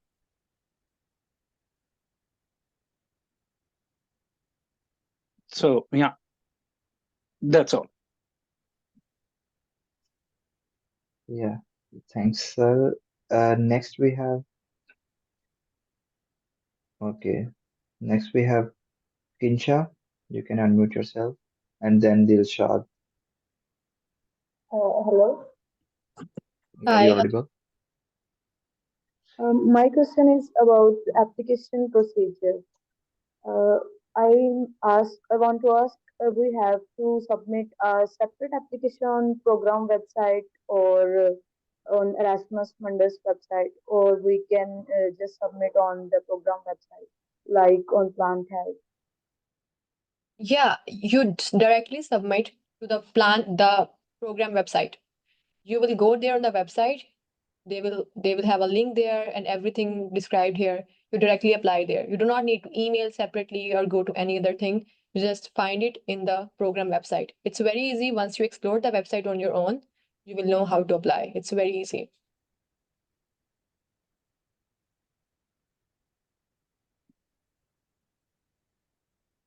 And next is Dilshad. Are you able to unmute? Hi, how are you? Yeah, I'm good. Hi, hello. Firstly, I appreciated Hamza and ma'am for your Thank you. contribution and informative session. Thank you. Welcome. And my question is for recommendation letter, how we can only recommend it from only our academic sessions, teachers or supervisor, then other our organizations where we work or not, or recognition in any organization. Can we take recommendation from other organization otherwise only from academic. Okay, so there are two things. Firstly, in the program, they have mentioned that whether they are looking for only academic recommendations or some other. So if they are looking for academic recommendations, then you have to go with the professor's recommendation. But if it is not specified on the program website, again, you have to read very carefully the program website. That's why I was focusing again and again, that if it is not mentioned that there is a certain criteria for the recommendation letter, कि वो किसने mention करके दिया, किसने लिख कर दिया, then you can go with the work employee. But उसके अंदर भी एक चीज आ जाती है that you have to be very sure कि जिन एम्प्लॉय से या जिस वर्क जगह से आप ले रहे हैं ऑर्गेनाइजेशन से recommendation letter, it must be relevant to the programme.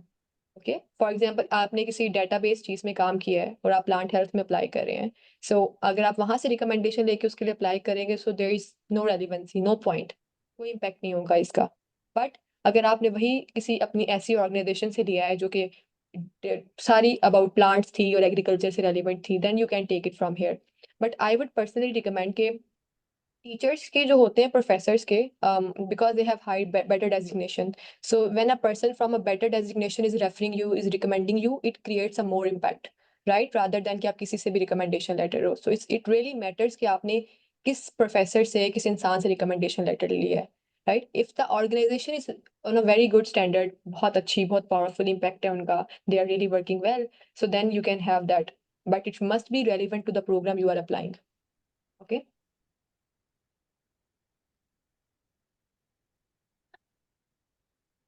The next we have is Alina. अस्सलाम वालेकुम and thank you so much का और डॉक्टर सुहेल का भी, जिन्होंने अपने 2 सेंट्स दिए. मेरे कुछ सवाल है, मैं जल्दी जल्दी करूंगी. सबसे पहले तो मेरी थोड़ी सी प्रोफाइल है कि मैंने जिस यूनिवर्सिटी लाहौर से ग्रेजुएट किया 2021 में, तो और मेरा साथ में फुली फंडेड सेमेस्टर है टर्की का. तो मेरा मसला ये है कि मेरा गैप ईयर ज़्यादा है. मैंने दरमियान में कुछ सिविल सर्विसेज की प्रेपरेशन की, कोई छोटी मोटी जॉब की, तो मेरा रेलेवेंट कोई एक्सपीरियंस नहीं है. सेकेंडली, मेरा जो CGPA है वो 3.50 है और मेरी सेकंड पोजीशन है यूनिवर्सिटी में. तो मुझे ये चीज़ बड़ा परेशान करती है कि दूसरे जो हैं उनका 3.9 है, 4 है. अब हमारी यूनिवर्सिटी में रिलेटिव ग्रेडिंग चलती थी, तो क्या ये चीज़ इम्पेक्ट करेगी मेरी एप्लीकेशन पे? ठीक है. Okay, I will answer the second question first.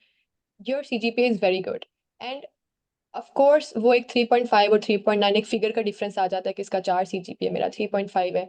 But the thing is, in many programmes they look detailed into your profile और उनको पता लग जाता है कि आपकी परसेंटेज कितनी है, right. I am very sure कि आपकी परसेंटेज 80 अबव ही होगी because you have a second position. 87 तक है. Exactly. So it depends on university. अब कुछ यूनिवर्सिटी में जिनका 80+ होता है उनको A ग्रेड मिल जाता है, बट कुछ यूनिवर्सिटीज में 90+ पे जाके A ग्रेड मिलता है. So the grading is different, so it will not impact. They will know that you have a 87 percentage, which is exceptional, right, which is great. So it is not going to impact you. Do not worry about it, please. It's a very good percentage and they will know about it. So the first thing you asked, that you do not have relevant experience, so, and you have a gap year. Honestly, I Yes. feel like gap year does not have a very negative or bad impact unless and until you define that why you take the gap year. Like, you should have a very good reason for it. You know that कि मैंने ये gap year अपनी personal professional growth के लिए लिया था और मैं इसमें ये चीज़ सीखना चाह रही थी, ये करना चाह रही थी. और ऐसा नहीं कि मैंने उस गैप ईयर को ज़ाया किया, मैं घर बैठी रही हूँ, बल्कि यू शुड डिपिक्ट देम कि मैंने उस गैप ईयर में भी काम किया है, आई हैव लर्न समथिंग. अगर आप उनको खुद बता रहे हो कि मैं तो गैप ईयर लिया था for 3 years, I did nothing, so definitely it has a negative impact, right. But when you are telling them and giving them specific solid reasons that why you took the gap year, because personally मैंने भी 2 साल के बाद apply किया. Like I did a 2-year Teach for Pakistan fellowship, और teach for Pakistan Okay. की fellowship जो है वो प्लांट हेल्थ से डायरेक्टली रेलिवेंट नहीं है, बिकॉज मैंने एजुकेशन सेक्टर में काम किया है एक NGO के साथ, राइट.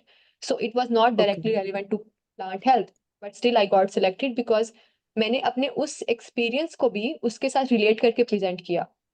जैसे टीच फॉर पाकिस्तान में अगर मैंने ठीक है. एजुकेशन से रिलेटेड काम किया तो उसके अंदर मैंने लीडरशिप सीखी है, प्रोजेक्ट मैनेजमेंट सीखा है, कम्युनिटी में कैसे काम करना है, how to understand people perspective, how to work in a team, collective leadership क्या होती है. So I relate all this skills I learn from it with plant health, and that's how जी आई जी. Presented it, right. अब वो मैं ठीक ऐसे है. भी कह सकती थी यार मेरा तो 2 साल का एक्सपीरियंस है जो कि प्लांट से रेलिवेंट ही नहीं है, मैं अप्लाई ही नहीं करती. you know. जी So जी it depends upon you, Alina, ki how you are presenting yourself to the other person.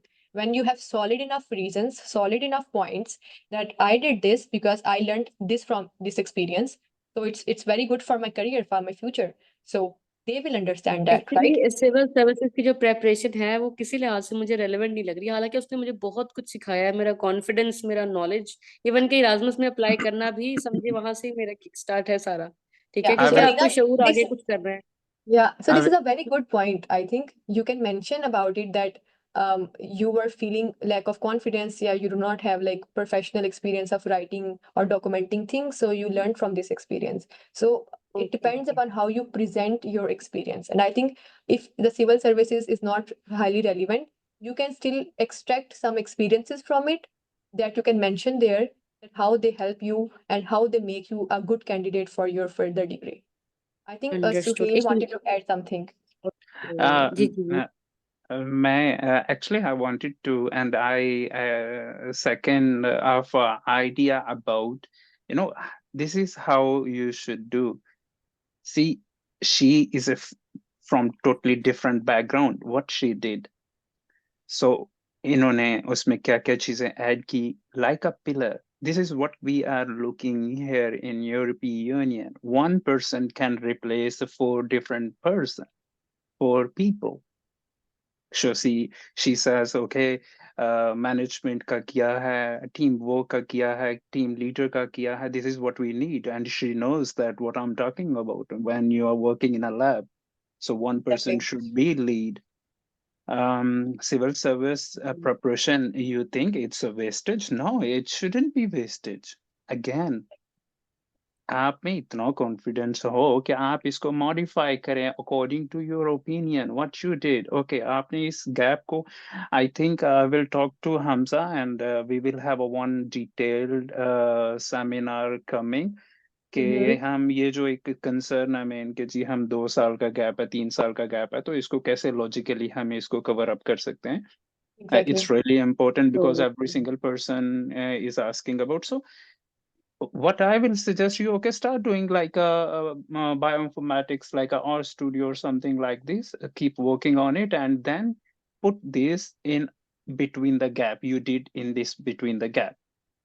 Do it now. Okay Put it in that period of time you waited or wasted or sitting or whatever you did. Okay. Again, okay there are okay so many companies, there are so many people, department working in Pakistan, and anything is possible in Pakistan. You can make a certification, but again, but I earn again, by certificates. yeah, again, you have to be very careful. You have to define what you are writing in your CV or what you are telling the story. Then your words must match your action. Yes yes understood. ठीक है, तो और एक मैं ये सवाल अरफा है, का जो आइडिया है that is more powerful, that is really really relevant के शी सेड बिल्कुल, और हाउ मुझे आज वाकई ये टू फील हो रहा है कि मैंने वो टाइम जाया नहीं किया। exactly. And now you say 3.50 CGP versus 3.90 CGP. Come on. You know, more than 72% people in industry, in an industrial sector, they are less than 3.20 CGP. And it's a statistical analysis. People who has less than 3.20 CGP, they are more efficient, more reliable in a working industry rather than in academic industry. So never compare yourself. This is one of the biggest negative think, thought, or activity you are doing by yourself for your, never compare yourself with anyone. If I ask you the same question, a person with a 3.12 CGP, he is a bit happy than you, and you are still with a 3.50. So why comparing yourself with a lower one? Why you are not comparing that? Okay, I'm still good enough. Yeah. Yes actually वो So जैसे true. कुछ perspectives बने होते हैं ना कि इतना CGPA हो, अब मैम का जो जैसे 4/4 है वो देख के तो घबरा ही जाए बंदा। नहीं नहीं, और 4/4 मैम का 4/4 है। Ma'am had to work a lot. So thing is, जितना गुड़ I डालेंगे उतना मीठा होगा। make it जी short. एक्चुअली यूनिवर्सिटीज There का are डिफरेंस है, कुछ there एब्सोल्यूट no ग्रेडिंग है, no रिलेटिव no ग्रेडिंग है। it's totally in your hand. It's not. Don't blame teacher, don't blame universities. Always this is one of the worst thing I always heard from Pakistani students. मेरी university ते इंज कर दी है, तो वो इंज कर दी है. No, don't do this, please. नहीं I am Yeah, not but blaming anyone, क्योंकि ग्रेडिंग जैसे होती है ना कि जैसे हमारे 98 मार्क्स भी है ना, अगर हमारे साथ 2-3 लोगों के हैं तो हमें हमारे बी ग्रेड ही लगेगा, या ए लग जाएगा तो नीचे 96 से 95 वाले का बी लगेगा। जैसे कुछ Okay, यूनिवर्सिटीज में 90 से ऊपर people मार्क्स हैं people are उनको asking people are asking about to make it short. Sorry guys, okay I'm okay. जैसे मेरा एक क्वेश्चन रह गया बस छोटा सा, और मैंने ये पूछना था कि क्या मेरा जो टर्की वाला सेमेस्टर है वो फुली फंडेड था, क्या मैं उसको अपने सीवी में सेपरेटली मेंशन कर सकती हूँ?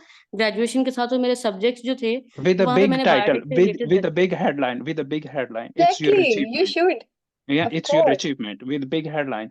Okay, take Arfa, take next question. I'm sorry thank you guys. So much. No, it's okay. Yeah, please, next question. Okay I am done, thank you so much. Hira Larib. Hira, are you able to unmute? अस्सलाम वालेकुम। Walaikum assalam. मेरी आवाज़ ठीक आ रही है? Yes, you are audible. Okay ma'am, मैंने ये question पूछना था, पहले भी किसी ने पूछा बट मुझे क्लियर नहीं हुआ कि हम जो हैं, मैं माइक्रोबायोलॉजी कर रही हूँ बीएस में और I am in 7th semester, तो मुझे कब अप्लाई करना चाहिए? अभी से हमें अप्लाई कर लेना चाहिए स्कॉलरशिप्स के लिए या डिग्री कंप्लीट होने का वेट करना चाहिए?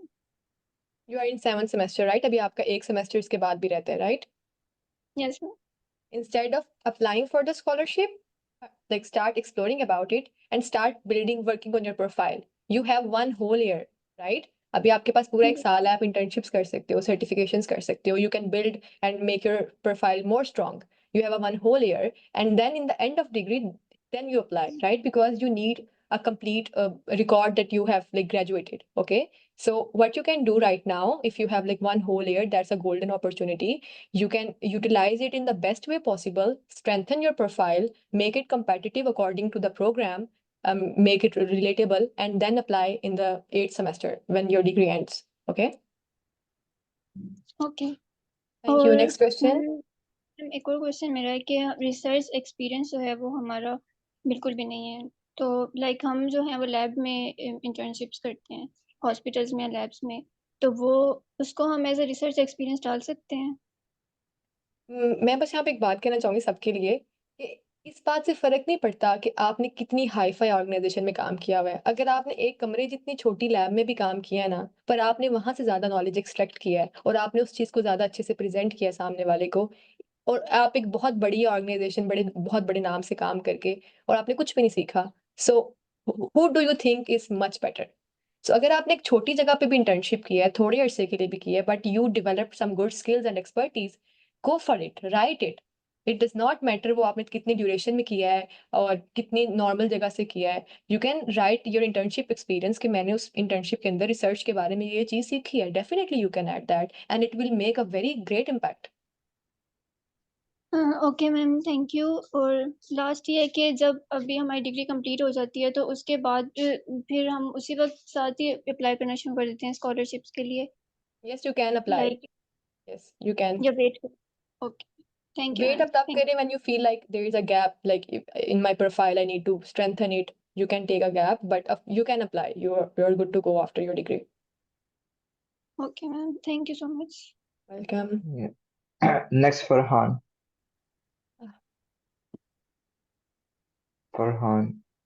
जी जी, आवाज़ आ रही है मेरी? Yes, you're audible, Yes. Farhan. मैंने अपनी एसओपी लिखी है और मैं वो रिव्यू करवाना चाहता हूँ आपसे। तो आपको किस तरह मैं आपको कांटेक्ट कर सकता हूँ, आप मुझे रिव्यू कर दें अगर वो? I have shared my Instagram account. Have you noticed that? Let me show you again. This is my ID. You can note it down and you can contact me there. Okay. Can you see the screen? Is it visible or not? No screen. Your screen is not visible.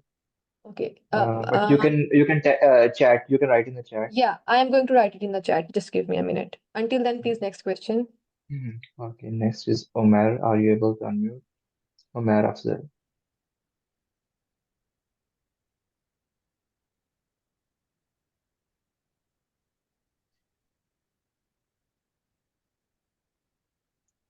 Omer Afzal.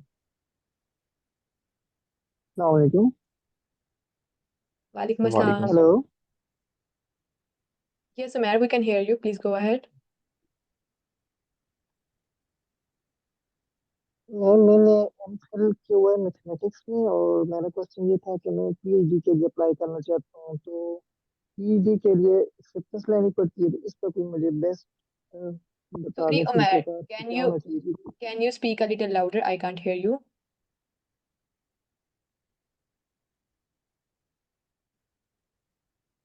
You can मेरा type in ये the chat. Question ये था Yeah, okay.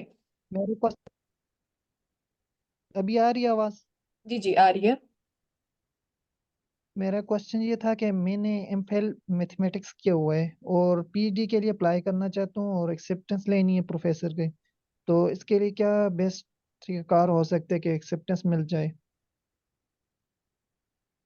So, उसके like the whole result session was about masters and Erasmus.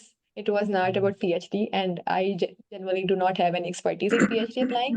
But I think Google, if you there have, is Arfa, yeah, there is a Dr. Google. Suhail can answer. Yeah. हाँ, Google है। Google पे आप जाके देखो, आपको PhD चाहिए, ठीक है। फिर उसके बाद आप देखो कि स्कॉलरशिप या फंडेड कौन सी हैं। फिर उसके बाद आप देखो वहाँ के जो प्रोफेसर हैं उन्होंने क्या किया हुआ है जो आपसे रिलेटेड है, ठीक है।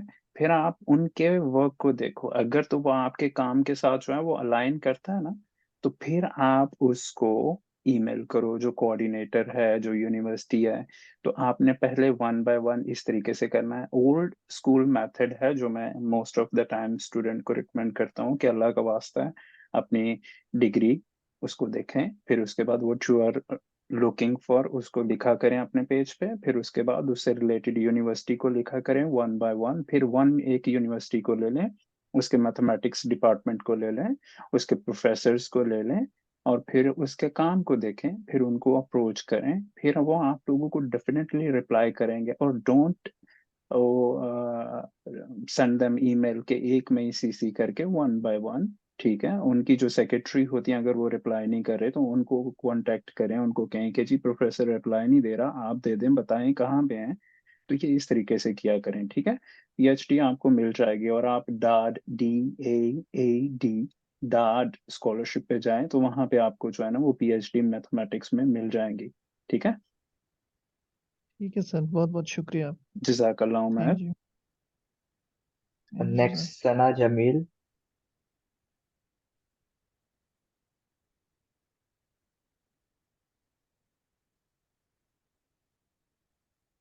Sana, you're unmute. You can speak now. Assalamu alaikum. Walaikum assalam. Ma'am, I am a BS student and I'm tutoring online geography to foreign students since 2 to 3 months.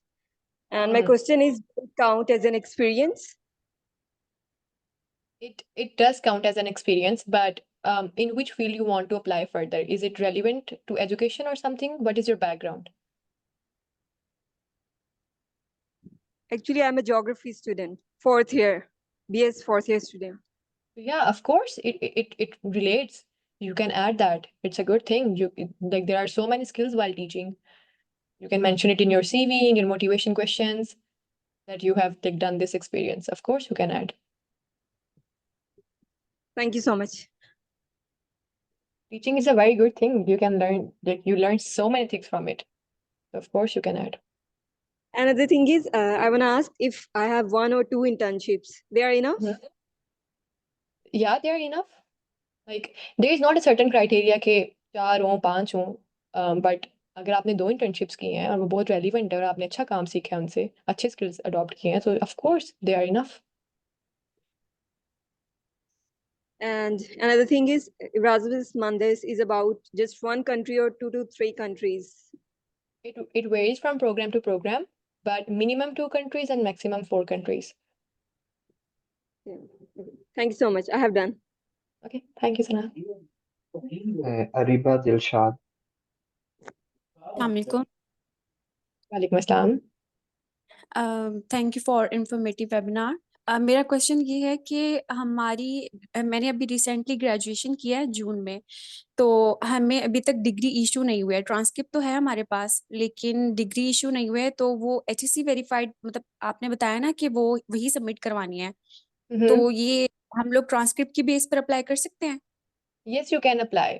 अब जैसे भी हमजा ने स्टार्ट पे भी मेंशन किया था अबाउट होप सर्टिफिकेट, कि आप वो भी अपनी यूनिवर्सिटी से इशू करवा सकते हैं कि my degree is going to complete in the next month, so I do not have my like degree certificate right now, so you can submit your transcript, your detailed mark certificate, your DMC or your hope certificate. It will work.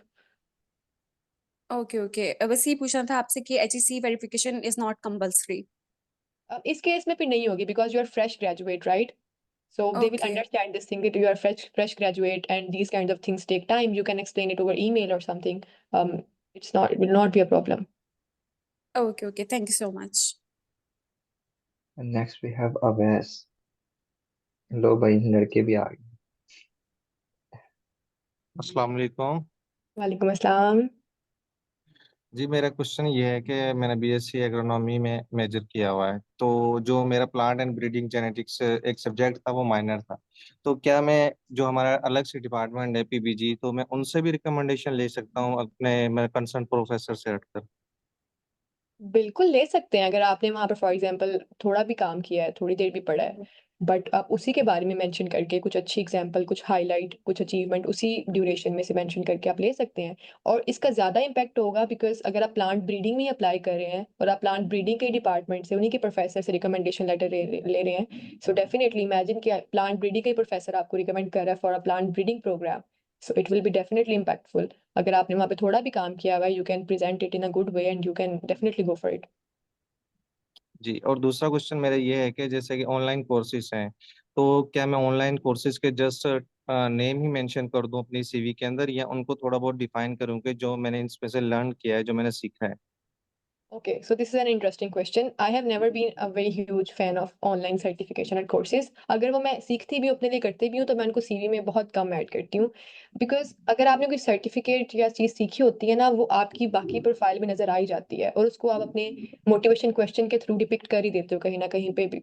और अगर आपने किए हुए हैं certificate, so you can add, मतलब कोई restriction नहीं कि आपको ऐड नहीं करने, बट आई वुड सजेस्ट कि आपने जो उनसे सीखा है ना, जैसे आपने मेंशन किया कि आपने कोई स्किल सीखी है, कोई एक्सपर्टीज सीखी है, तो उनको जरूर हाईलाइट करो। बिकॉज कोर्स कंप्लीशन तो सब कर लेते हैं, कोई भी सर्टिफिकेट का नाम लिख देगा और बता देगा, बट वो ऑथेंटिक तब लगेगा जब वाकई पता चलेगा कि आपने वाकई उससे कुछ सीखा था, कुछ स्किल सीखे थे। और उससे भी ज्यादा जब आप उन स्किल्स को अपने मोटिवेशन लेटर में, अपनी जर्नी में कहीं ना कहीं मेंशन कर सको कि मैंने इस कोर्स से ये चीज़ सीखी थी, अब मैं इंस्पायर्ड होके से ये काम करना चाह रहा हूँ, तो it makes link, it makes more relevancy and more sense. जी, तो एक और क्वेश्चन है लास्ट। जैसा कि अभी मैं शुगर कैन इंडस्ट्री में काम कर रहा हूँ, तो वहाँ पर मेरा तकरीबन 3 इयर्स का एक्सपीरियंस भी है, तो हमारा जो मेन काम है वो शुगर कैन क्रॉप के ऊपर है, तो क्या मैं वहाँ से अपने डिपार्टमेंट से रिकमेंडेशन लेटर वहाँ से भी ले सकता हूँ, अपने Why जो not? जीएम है हमारे? Why not? It's a big deal. Like, I am so उसमें impressed listening to like 3 years of experience in an industry. You should exactly definitely. इसमें आप ये करें, आप अपने मैकेनिकल डिपार्टमेंट से लें, आप इलेक्ट्रिकल डिपार्टमेंट से भी लें, आप अपने एचआर डिपार्टमेंट से लें और अपने जीएम से लें, ठीक है? And then apply in like in यूरोपीय यूनियन में आप बहुत सारी ऐसी बेवरेज इंडस्ट्री है, शुगर बीट से, आपको पता होगा शुगर मैन्युफैक्चरिंग है, शुगर कैन नहीं होता यूरोपीय यूनियन में मोस्ट ऑफ द टाइम, जी जी, so you can apply for that one too. ठीक है sir, thank you so much. Next Mohammad Abbas, sorry Waseem. Sir. वालेकुम अस्सलाम। अच्छा मैम, मैंने जो है ना एक जस्ट चीज़ पूछनी है। मैंने लास्ट टाइम इरास्मस में अप्लाई किया था, और मैं इंटरव्यू में जो था ना वो क्वालिफाई नहीं कर सका। उसमें ये था, उन्होंने 3 दफ़ा स्क्रूटनी की थी। फर्स्ट टाइम उन्होंने जो है डॉक्यूमेंट के बेस पे की थी। सेकंड टाइम जब उन्होंने प्री एक टेस्ट लिया था, ठीक है, वो प्री टेस्ट की बेस पे उन्होंने दोबारा एक लिस्ट भेजी, उसमें भी मैं क्वालिफाई कर गया था। लेकिन लास्ट जब इंटरव्यू हुए थे, इंटरव्यू हो गया था ऑलमोस्ट, ठीक रहा मेरा, सभी क्वेश्चन के आंसर किए जो उन्होंने पूछे, लाइक उन्होंने जनरल सब्जेक्ट के बेसिस पे पूछे थे क्वेश्चन, और कुछ थे कि personal goals, long term, short term, इस तरह करके। तो इसके बाद जो था ना फर्दर मेरा जो फाइनल लिस्ट आई थी, उनमें से टॉप लिस्ट में थे 27 स्टूडेंट। तो उसमें जो था ना मैं क्वालिफाई नहीं कर सका। तो मेरा ये क्वेश्चन है कि इसमें मतलब ऐसी क्या चीज़ है जो इंटरव्यू में हम फर्दर इम्प्रूव कर सकते हैं? Firstly, congratulations, Wasim. You are such a competitive student, and I'm so glad to hear that you have made up till there. Honestly, I just want to mention here that particularly about Erasmus, it's a very competitive scholarship. और फिर सारी मेहनत करने के बाद ना कहीं luck पे भी बहुत बात आ जाती है। और उसके अलावा इमेजिन लाइक इस दफ़ा प्लांट हेल्थ में सिर्फ एक सीट थी, इस दफ़ा डीएफएम में 2 पोजीशंस थी बस अवेलेबल, प्लांट ब्रीडिंग में से भी सिर्फ एक सिलेक्शन हुई है पाकिस्तान से। तो it's a very large pool. अब उसमें से भी आप अगर इतने लेवल तक चले गए, it means that you are already very competitive. और फिर अब एक ही सीट थी, वो एक ही इंसान को मिलनी थी, राइट? सो नेवर थिंक कि आपने कुछ कमी बेशी की है, but definitely you can work on your self always, और आप इम्प्रूव कर सकते हैं। फॉर इंटरव्यू मैंने डीएफएम का इंटरव्यू दिया था, I did not went for the interview of plant breeding.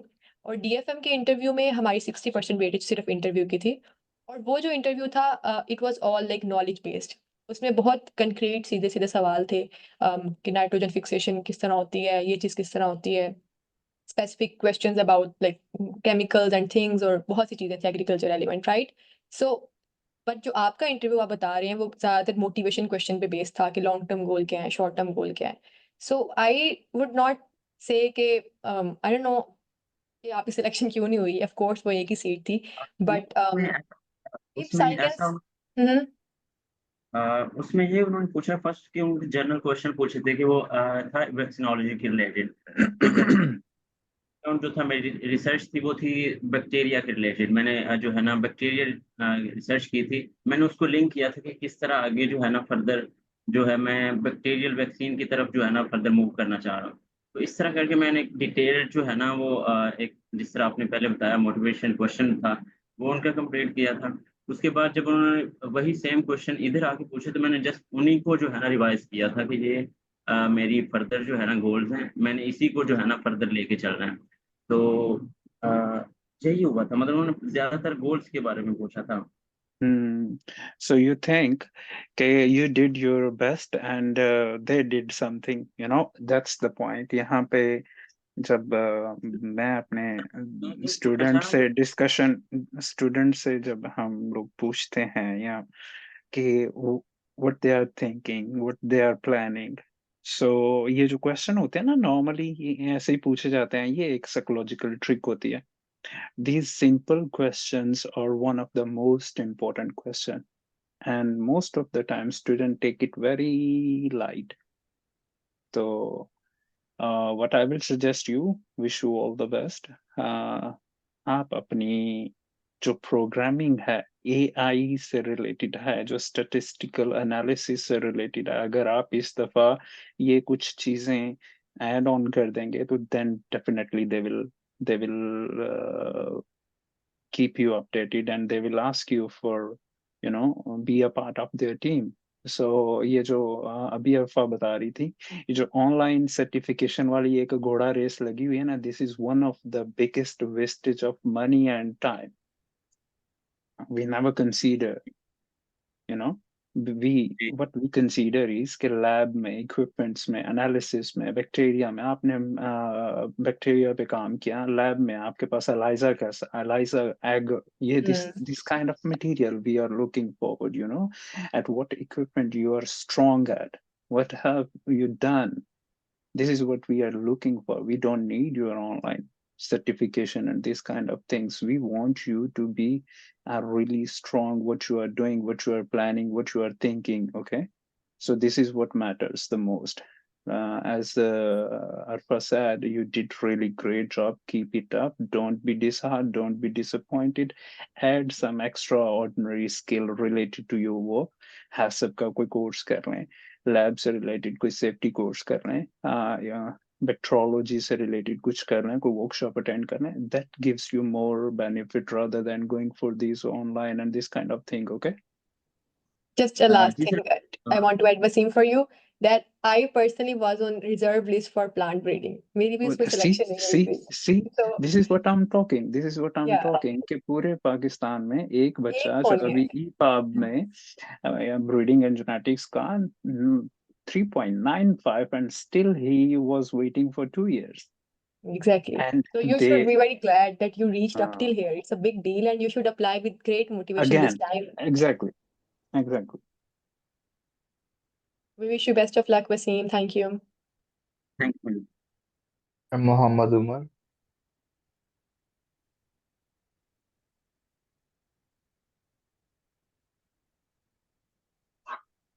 मेरी आवाज़ आ रही है? Yes, you are audible, Umar. जी मैम, मेरा क्वेश्चन था सीवी से रिलेटेड। तो ना, मेरा 7th सेमेस्टर चल रहा है बीएस टेलीकम्युनिकेशन सिस्टम में। तो मैंने इंटर्नशिप्स की थी 4th सेमेस्टर में। तो वो 3 इंटर्नशिप एक ही बार की थी 3 मंथ्स में ही, वो टाइम डिवाइड करके ना। तो वो मेरी डिग्री से रिलेटेड ही है बड़ी। 2 टेलीकम्युनिकेशंस की थी और एक नेटवर्किंग की थी। तो इतना एज सच वो जो टेलीकम्युनिकेशन की थी उसमें हमें थ्योरेटिकल बताते थे ज़्यादातर, क्योंकि वो इक्विपमेंट्स होते हैं, तो हमें इम्प्लीमेंटेशन नहीं करवाई गई थी। तो वो भी मैं मीन्स के सीवी में ऐड कर सकता हूँ, क्योंकि मैंने एक ही बार में 3 लेटर मेरे पास आया पड़े, मैंने 3 मंथ्स में ही किए थे।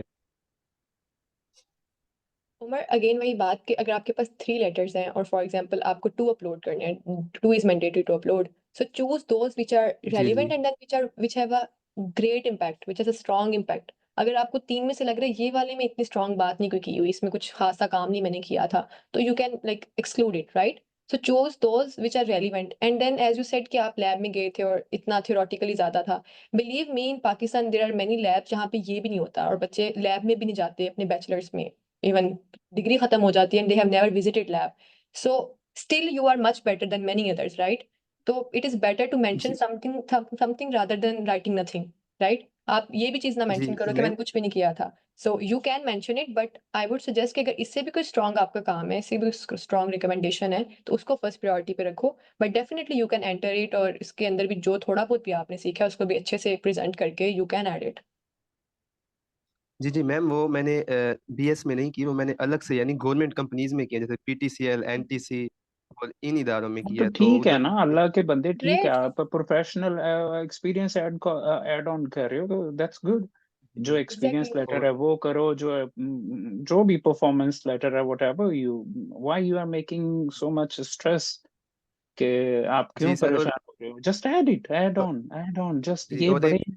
ऑर्डिनरी से क्वेश्चन है, अल्लाह के बंदो, ये चीजें जो है नॉर्मल है, ये यहाँ पे जी कोई भी जी। नहीं, बहुत कम करते हैं ये लोग इस तरह के काम, ठीक है? ये बाकी सर, लोग जैसे क्वालिटी, या गो है।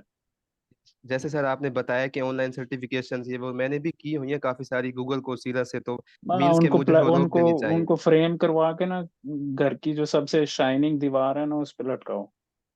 जी सर, बाकी अगर एक और था। अगर अगर अगर वो सिर्फ किए हैं और प्रैक्टिकली आप उन पे स्ट्रांग नहीं हो, in that case I am not discouraging, जी जी जी ठीक है? सर हम मेरा। लोग जो है, हाँ, go ahead.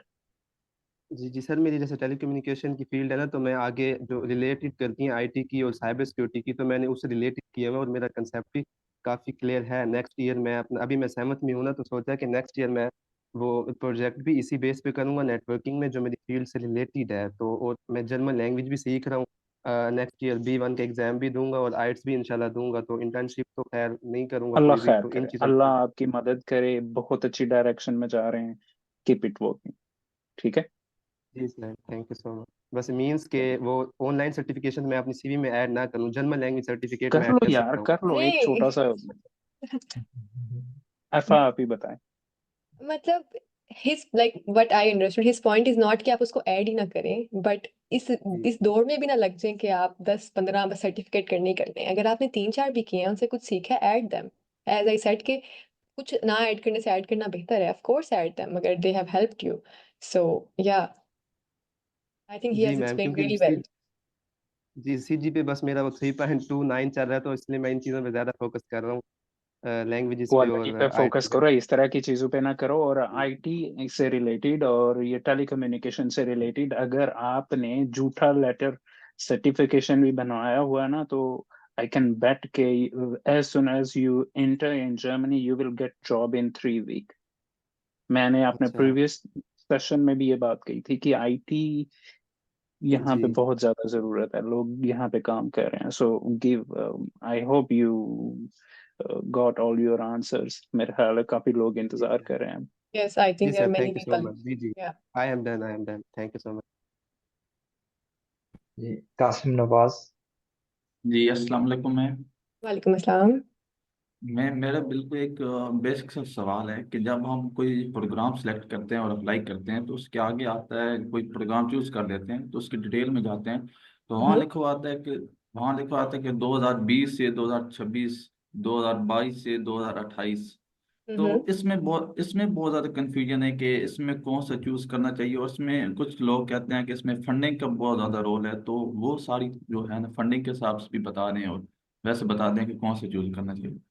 Kasim, I think it's very obvious. अगर कहीं पर लिखा हुआ है कि 2028 तक उसकी फंडिंग है, so you definitely prioritize that, right? अगर आप 2024 में अप्लाई कर रहे हैं, आपका मास्टर 2025 में स्टार्ट हो रहा है, राइट? और फंडिंग वाली जगह पे लिखा हुआ था कि 2026 में वो फंडिंग खत्म हो जाएगी और आपकी डिग्री 2 साल की है. सो इट मीन्स कि आपको 1 साल की funding is secure, but for the next year they are not sure कि यूरोपियन यूनियन उनको दोबारा फंड करेगा या नहीं करेगा, like right? So you should go for the 2028 one, क्योंकि उसमें तो कंफर्म है कि अगले 4 साल तक इस प्रोग्राम को फंडिंग मिल रही है. So it's very clear. जी सही, मतलब वो फंडिंग के हिसाब से होता है, अगर कोई 2024 में खत्म हो रहा है तो उसमें अप्लाई नहीं करना चाहिए। हाँ, नहीं करना चाहिए. ठीक है, बहुत शुक्रिया। Unless and until you want to be self-funded, you can, of course. But for fully funded, you should go for the completely funding opportunity. जी जी। मोहम्मद तहसीन। अस्सलाम वालेकुम। वालेकुम हमजा अस्सलाम. भाई कैसे हैं? जी अल्हम्दुलिल्लाह ठीक ठाक। आप क्वेश्चन पूछेंगे। मैम आप कैसी हैं? जी ये अल्हम्दुलिल्लाह. ये जो रिश्तेदारियां ना मेरे भाई बाद में कर लेना. देयर आर लॉट्स ऑफ भाई स्टूडेंट्स वेटिंग, सो ये इसीलिए था कीप इट. क्योंकि We all are getting भाई को late. बोला था तो उन्होंने ये बोल दिया। बहरहाल ये है कि उनको कह दिया कि ताकि उनका भी दिल रह जाए और आपका भी, ठीक है? तो ये रिश्तेदारियां नहीं है। बहरहाल क्वेश्चन की तरफ आते हैं। ये क्वेश्चन है कि मेनली पाकिस्तान में है तो फाइनेंशियली तौर पे बंदे को यही होता है कि यार स्कॉलरशिप ना मिली तो फिर क्या होगा। तो क्या कोई ऐसा पाथ भी होता है कि फुली फंडेड स्कॉलरशिप ना मिले, कि बंदे के पास थोड़ी सी फंडिंग है तो और जीपीए भी उसका थोड़ा सा ठीक है 3.1 3.2, तो क्या उसको किसी स्कॉलरशिप में मौका मिल सकता है आगे आने का कि उसे वो बिड कर ले उस पे?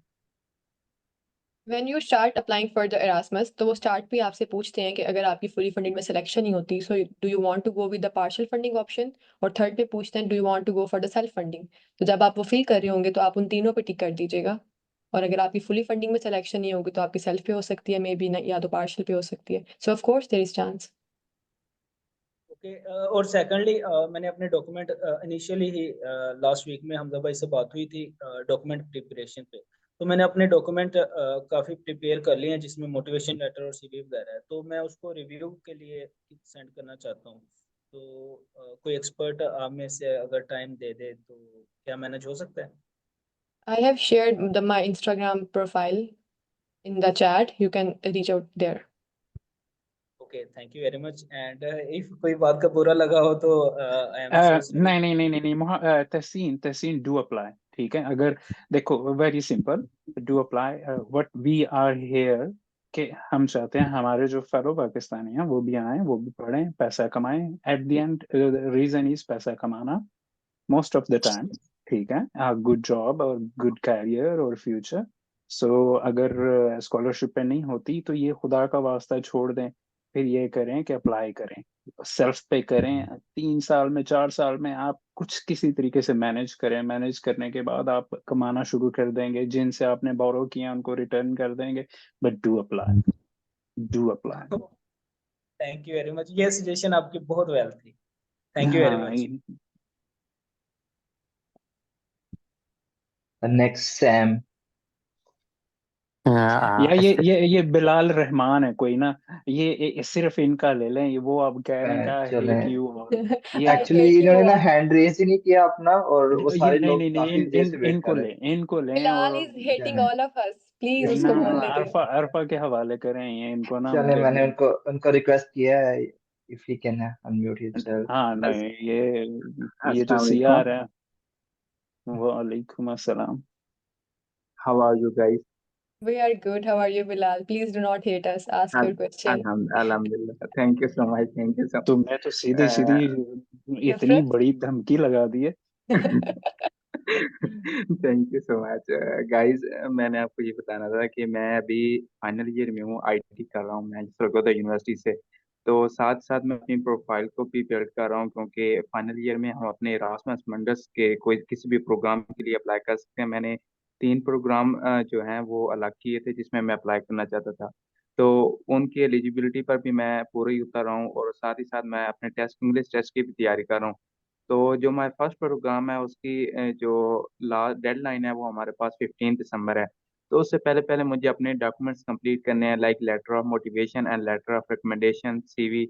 तो इसके लिए मुझे थोड़ी गाइडलाइन चाहिए थी कि मैं इनको किस तरह मुझे क्या किसी रिसर्च की ज़रूरत है, या किस तरह मैं इसको प्रोसीड करूं ताकि मैं इस अरासमस मंडस स्कॉलरशिप के लिए ज्वाइन हो सकूं। Bilal, have you taken the session? Yes, I am audible. Yes, you are audible. I have explained in very detail about letter of Yes, yes, recommendations and yes, motivation question. yes, I completely hear. So you can follow them, those tips, and as well, there are multiple YouTube videos available on how to improve it, how to write it. You can search there as well. Let me know how I else we have can help. question. I have question that जो मैं अभी research कर रहा हूँ या वो भी हम ऐड कर सकते हैं, या जो हम प्रीवियस कर चुके हैं सिर्फ वही ऐड कर सकते हैं। आप अब कर रहे हैं, पहले की है, सब ऐड करें, जो रेलिवेंट है उसको, जो आप अब काम है उसको जरूर मेंशन करें। जो इट डज नॉट दिमाग मैटर में आपने कब सोचा वो किया है। भी ऐड करो, जो दिमाग में सोचा वो भी ऐड करो, तुम्हें रोक कौन रहा है। जी जी और जी जी ये चलो बात खत्म करते हैं बिलाल, देखो आप आईटी में कर जी रहे हो, आईटी जी में बहुत ज्यादा स्कोप है, ठीक है, आईटी में जी इतनी जी परेशान होने की जरूरत नहीं है। ये जो साइंटिफिक स्टडीज है ना, मेडिकल स्टडीज हैं, जैसे अरफा कर रही हैं या बहुत सारे स्टूडेंट कर रहे हैं, उनके लिए ये चीजें बहुत ज्यादा मैटर करती हैं, ठीक है। आपसे रिलेटेड बहुत सारी यस कंपनीज मैटर करेंगी, ठीक है। तो आप यस स्कॉलरशिप के लिए भी अप्लाई करो, और फिर उसके बाद जो है ना डिफरेंट डिग्रीज के लिए भी अप्लाई करो।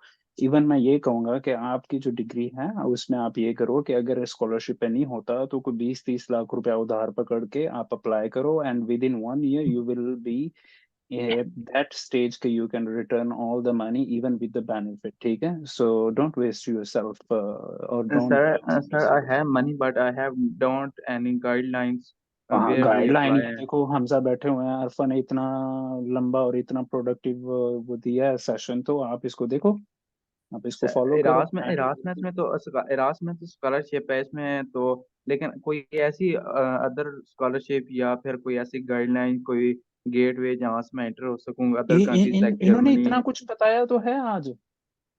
ये सारे रास्ते ही यस, थे लेकिन दिस टू विन ये दिस सारे Erasmus. All about Erasmus, this all about Erasmus.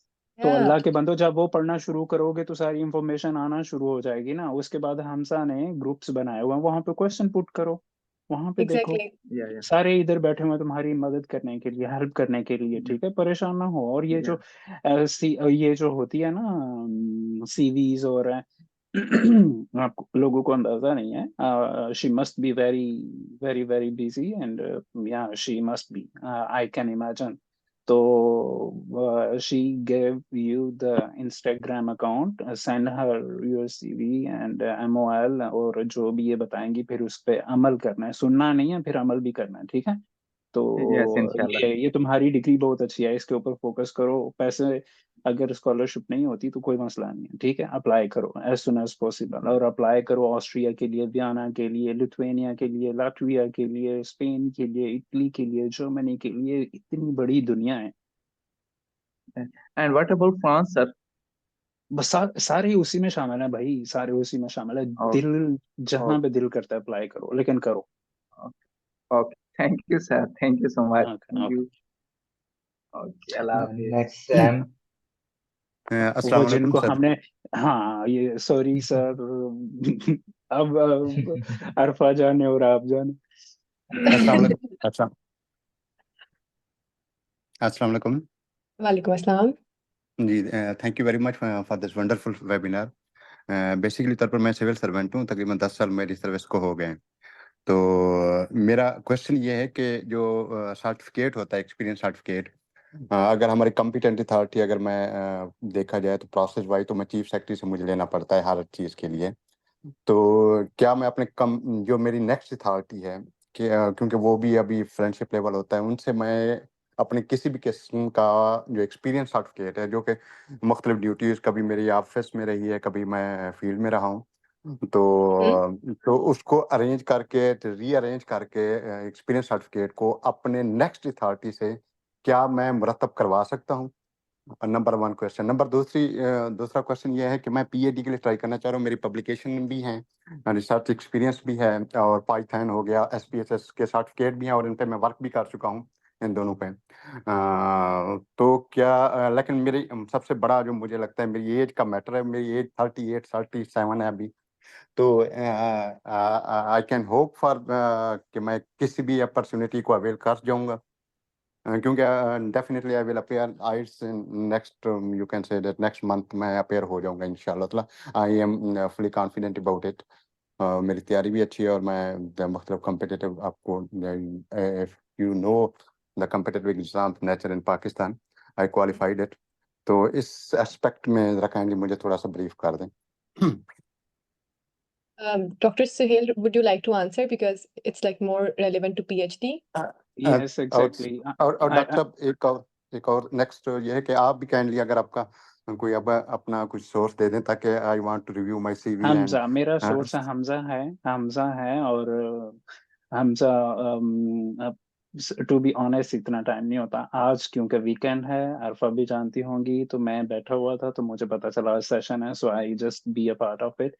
So Hamza is there, और जब भी कोई क्वेश्चन हो तो आप उनसे पूछें, और वो फर्दर हमें फॉरवर्ड कर देते हैं, तो we thank you. Accordingly. So the question is, ये जो चीजें हैं ना, वेरी टिपिकल है। We don't need your office experiments and experience and these kind of bureaucracy and this stuff we don't need, and you don't need to put so much effort on it, ठीक है? अब हमें ये नहीं पता कि आपका स्टडी बैकग्राउंड क्या है, what you are looking for PhD, which PhD you are looking for, कहाँ पे देख रहे हैं, किस ऑब्जेक्ट में, एरिया में देख रहे हैं, यू हैवंट मेंशन्ड येट। सो हमें क्या चाहिए, जो सॉफ्टवेयर आपने किए हैं, या जो एक्सपीरियंस उससे रिलेटेड है, लाइक पब्लिक मैनेजमेंट है, या इस तरह से सोशल साइंसेस से रिलेटेड है, यस दैट मैटर्स। और मैं मेरी मेरी सर, मेरी जो बैकग्राउंड है, एमफिल है मैनेजमेंट साइंसेज में, और ग्रीन मैनेजमेंट पे मेरी आर्टिकल पब्लिकेशन हाँ, है तो सर। इससे तो जबरदस्त है ना। तो फिर आप एमबीए या ह्यूमन रिलेशनशिप और डेमोक्रेसी और डिप्लोमेसी या इस तरह की चीज़ों पे आप देखें, बहुत सारी यूनिवर्सिटीज़ हैं जो इस चीज़ में कर रही हैं, एमबीएस हैं, और बहुत सारे ऐसे प्रोग्राम हैं जो इससे कर रहे हैं। आपको वो फाइंड आउट करने पड़ेंगे, इनलिस्टेड करें, शॉर्ट करें, और उसके बाद फिर जो है वो आप अप्लाई करें। और उसमें फिर, हाँ, उसमें ये है कि जैसे अब आपने बताया कि वो है, तो उसमें फिर आपकी ये जो कम्युनिकेशन है in between organisations, among people, वो वर्कआउट कर सकती हैं। वो आप देख लें किस तरीके से उसको परस्यू करना है। और पीएचडी के लिए 40 years है। मेरी अभी एक student and she is almost 57 years old, and she and her daughter both are in a same class, so it doesn't matter, ठीक है? कुछ यूनिवर्सिटीज, कुछ कंट्रीज, कुछ एरिया में है restriction, but most of the time in यूरोपीय union I don't think so there is any restriction. 40 तक है मेरे ख्याल में। 40 से पहले पहले अगर आप करना चाहें अप्लाई, तो you can do it. So we have already spent 2 hours. I need to go and cook my food and eat. So how much more time like we are supposed to be here? Thank you. Thank you. Welcome. It's up to you guys because we have like more, I think so 5 or 6 people hand raised. Or Okay, if you want to answer, you're let's go welcome to Let's do further. that. finish them Let's finish them, yeah. Okay. now. Thanks. So we have next. मुझे तो पता था session है, मैंने इससे पहले ही खाना बना लिया। भाई हमें और भी काम करने होते हैं। Yeah, Mohammed Mohsin. अस्सलाम वालेकुम एवरीवन। वालेकुम अस्सलाम। इलेक्ट्रिकल इंजीनियर हूँ, पाकिस्तान से इसी साल ग्रेजुएट हुआ हूँ और दो रिसर्च पेपर्स हैं। पिछले 3 साल से जो है ना वो अभी काम कर रहा हूँ आर्टिफिशियल इंटेलिजेंस पे डिफरेंट सॉफ्टवेयर हाउसेज में। पिछले 2 साल से, यानी पहले सॉफ्टवेयर हाउसेज में काम किया, उसके बाद हॉस्पिटल में जो है ना एज एन ए इंजीनियर काम किया। तो अभी मैं हॉस्पिटल में भी जो है ना as a research engineer in computer vision काम कर रहा हूँ। तो एक्सपीरियंस है, मैं हर तरह के इंटरव्यूज के लिए रेडी भी हूँ। क्वेश्चन और क्या है? मेरा ना सीजीपीए कम है, कितना? यानी 2.9 है। Yeah, I will keep it short and I will give you very honest opinion and a okay. very honest suggestion. There is a one opportunity called Chance Karte in Germany. आप जैसे लोगों की या यहाँ पे बहुत ज़रूरत है, उसके ऊपर अप्लाई करो, सीधा जॉब के लिए आओ, ठीक है? पढ़ने पढ़ाने वाला काम छोड़ो, आपका एक्सपीरियंस बहुत ज़्यादा है। डाइमलर में जाओ, बॉश में जाओ, बीएमडब्ल्यू में जाओ, उसके बाद बहुत सारे सॉफ्टवेयर हाउसेस हैं जो इंडियन रन कर रहे हैं, उनके साथ राब्ते में रहो। स्टुटगार्ट है, म्यूनिख है, फ्रैंकफर्ट है, ये वो बड़े सिटीज हैं जहाँ पे वो प्रोवाइड करते हैं, ठीक है? लिंक्डइन प्रोफाइल अच्छी सी स्ट्रांग बनाओ and someone will pick you up, okay?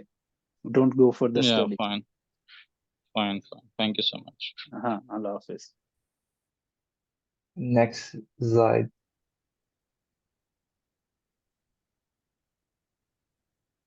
Science Then वाले next we have question Lamia. Arfa आप ले लें, ये जो दूसरे टेक्निकल हैं ये मुझे दे दे। या श्योर श्योर। अस्सलाम वालेकुम सर।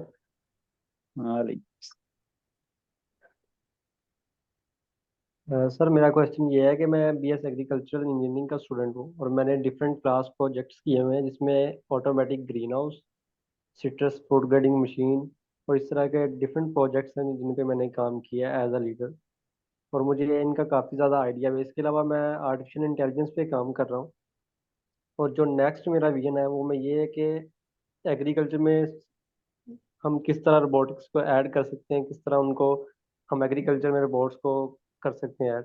तो क्या मैं इन चीज़ों को मेंशन कर सकता हूँ?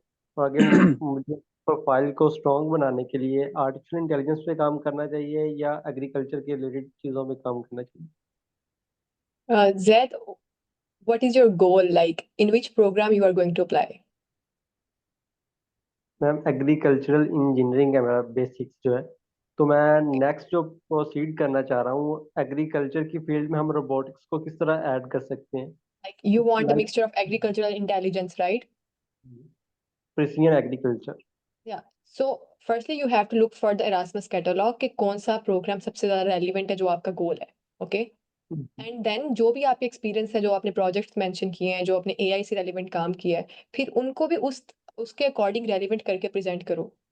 Are you getting my point? For example अगर आप ये लिख दो कि मुझे बस एआई में करना है, फॉर अगर आप प्लांट हेल्थ में अप्लाई कर रहे हो तो आप उसमें भी इस एक्सपीरियंस को मेंशन कर सकते हो कि मैं रोबोटिक्स के जरिए प्लांट्स को कैसे ट्रीट करूंगा।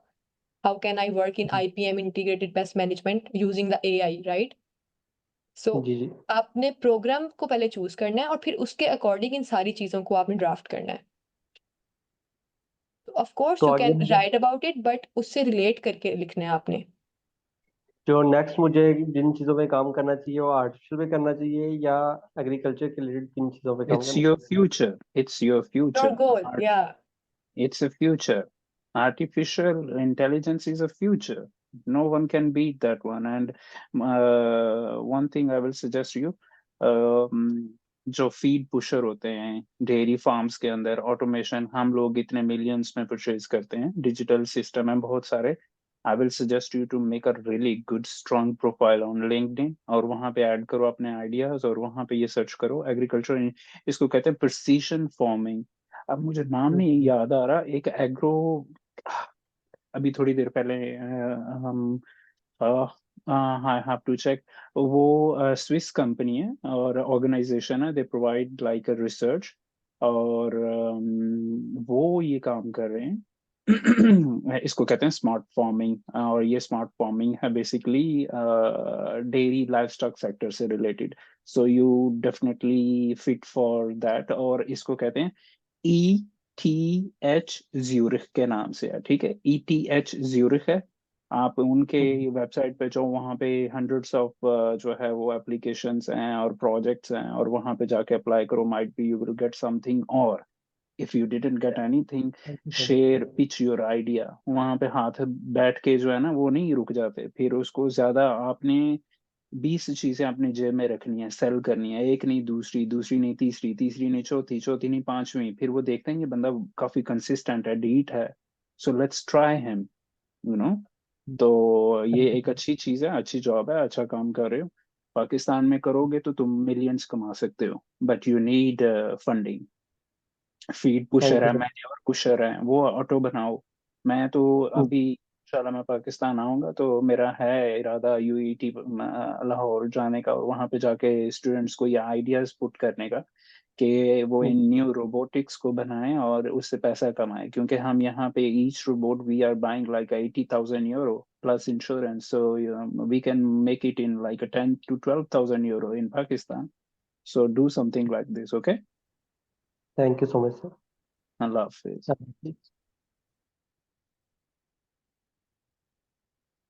Next, Rabia.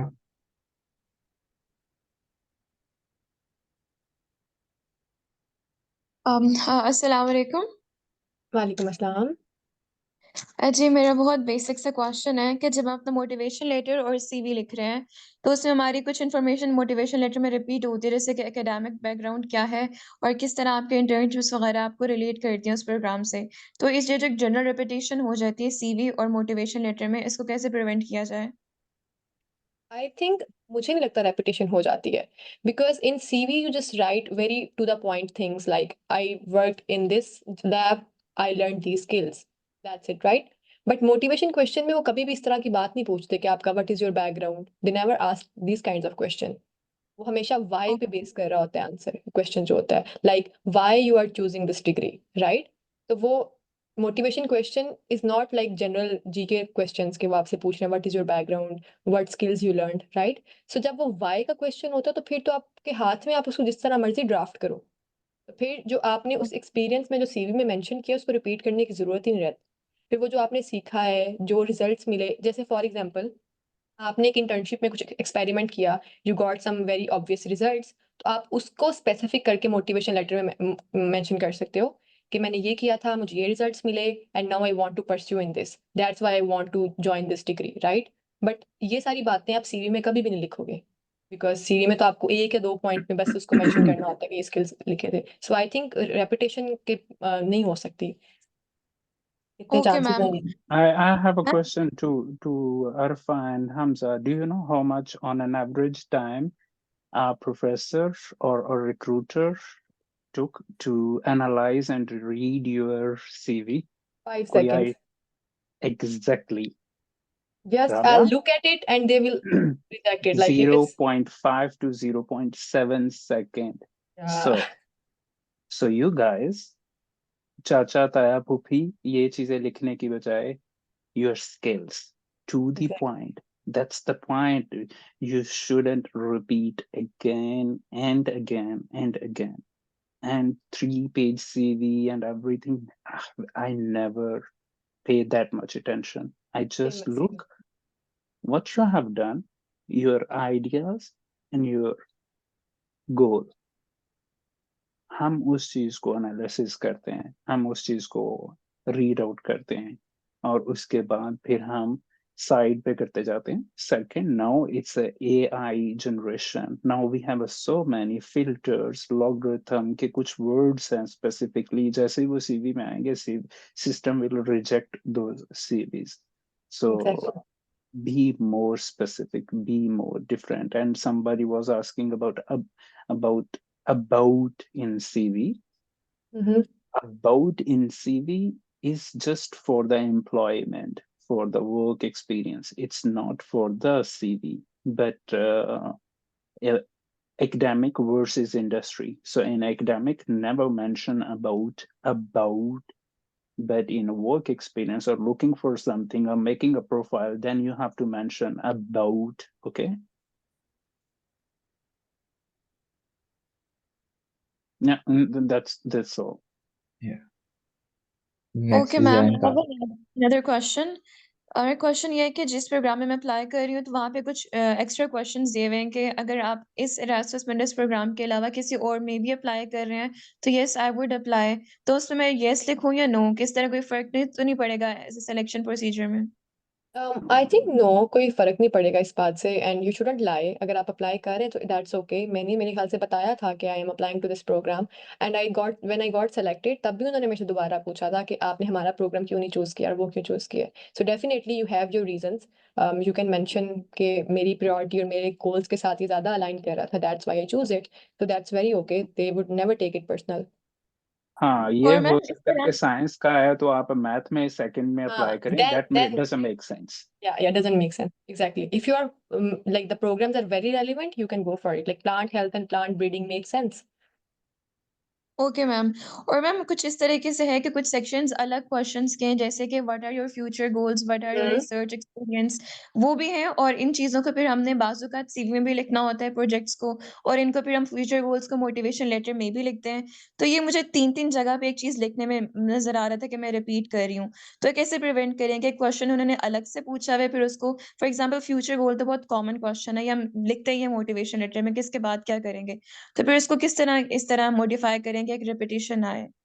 Okay, Rabia, Dr. Suhail has made it very clear. I will put it again that CV is like a very precise, very, specific introduction of yourself. Like आप CV में एक या दो point से ज्यादा लिख ही नहीं सकते। यू शुडंट राइट, ठीक है? आपको उसकी एक या मैक्सिमम 2 पेजेस की लेंथ रखनी है। सो अगर आप सीवी में अपना कोई भी प्रोजेक्ट या अपने फ्यूचर गोल्स भी लिख रही हैं तो आप उसको 2-3 पॉइंट्स में लिखेंगी, बुलेट्स में लिखेंगी, राइट? एक्सप्लेनेशन में नहीं लिखेंगी। But you get this chance in the motivation question. You are getting my point. वहां पे आप थोड़ा सा इसको एक्सप्लेन करके स्पेसिफिक करके लिख सकती हैं। तो मॉडिफिकेशन तो यहीं पे आ गई कि वहां पर आपने उसको बस बुलेट पॉइंट्स में लिखा था, यहाँ पे आपने उस चीज को ज्यादा स्ट्रेंथन किया और उसको उस पर क्लैरिटी दी है, उसको एक्सप्लेन करके लिख दिया है। सो रेपिटेशन तो नहीं हुई ना वो, आप वही सारी तो लाइन सीवी मैम में भी नहीं। या मैम जस्ट 1 मिनट। हम देखिए एप्लीकेशन में उन्होंने अलग से पूछा हुआ है कि what are your future goals, इसका एक आंसर मैंने लिख दिया। इसको फिर मोटिवेशन लेटर में दोबारा लिखना तो नहीं बनता? Is it the same question in the application and the motivation question that what are your future goals? Yes ma'am. Rabia Rabia, इसमें बड़ा वेरी सिंपल, ये तो ये सो मोटिवेशन, मोटिवेशन के पीछे सारी स्टोरी, मेहनत और आइडियाज होते हैं। Okay, future goal okay is totally something else. Future goal, you are planning, you are deciding, you are in a transition phase.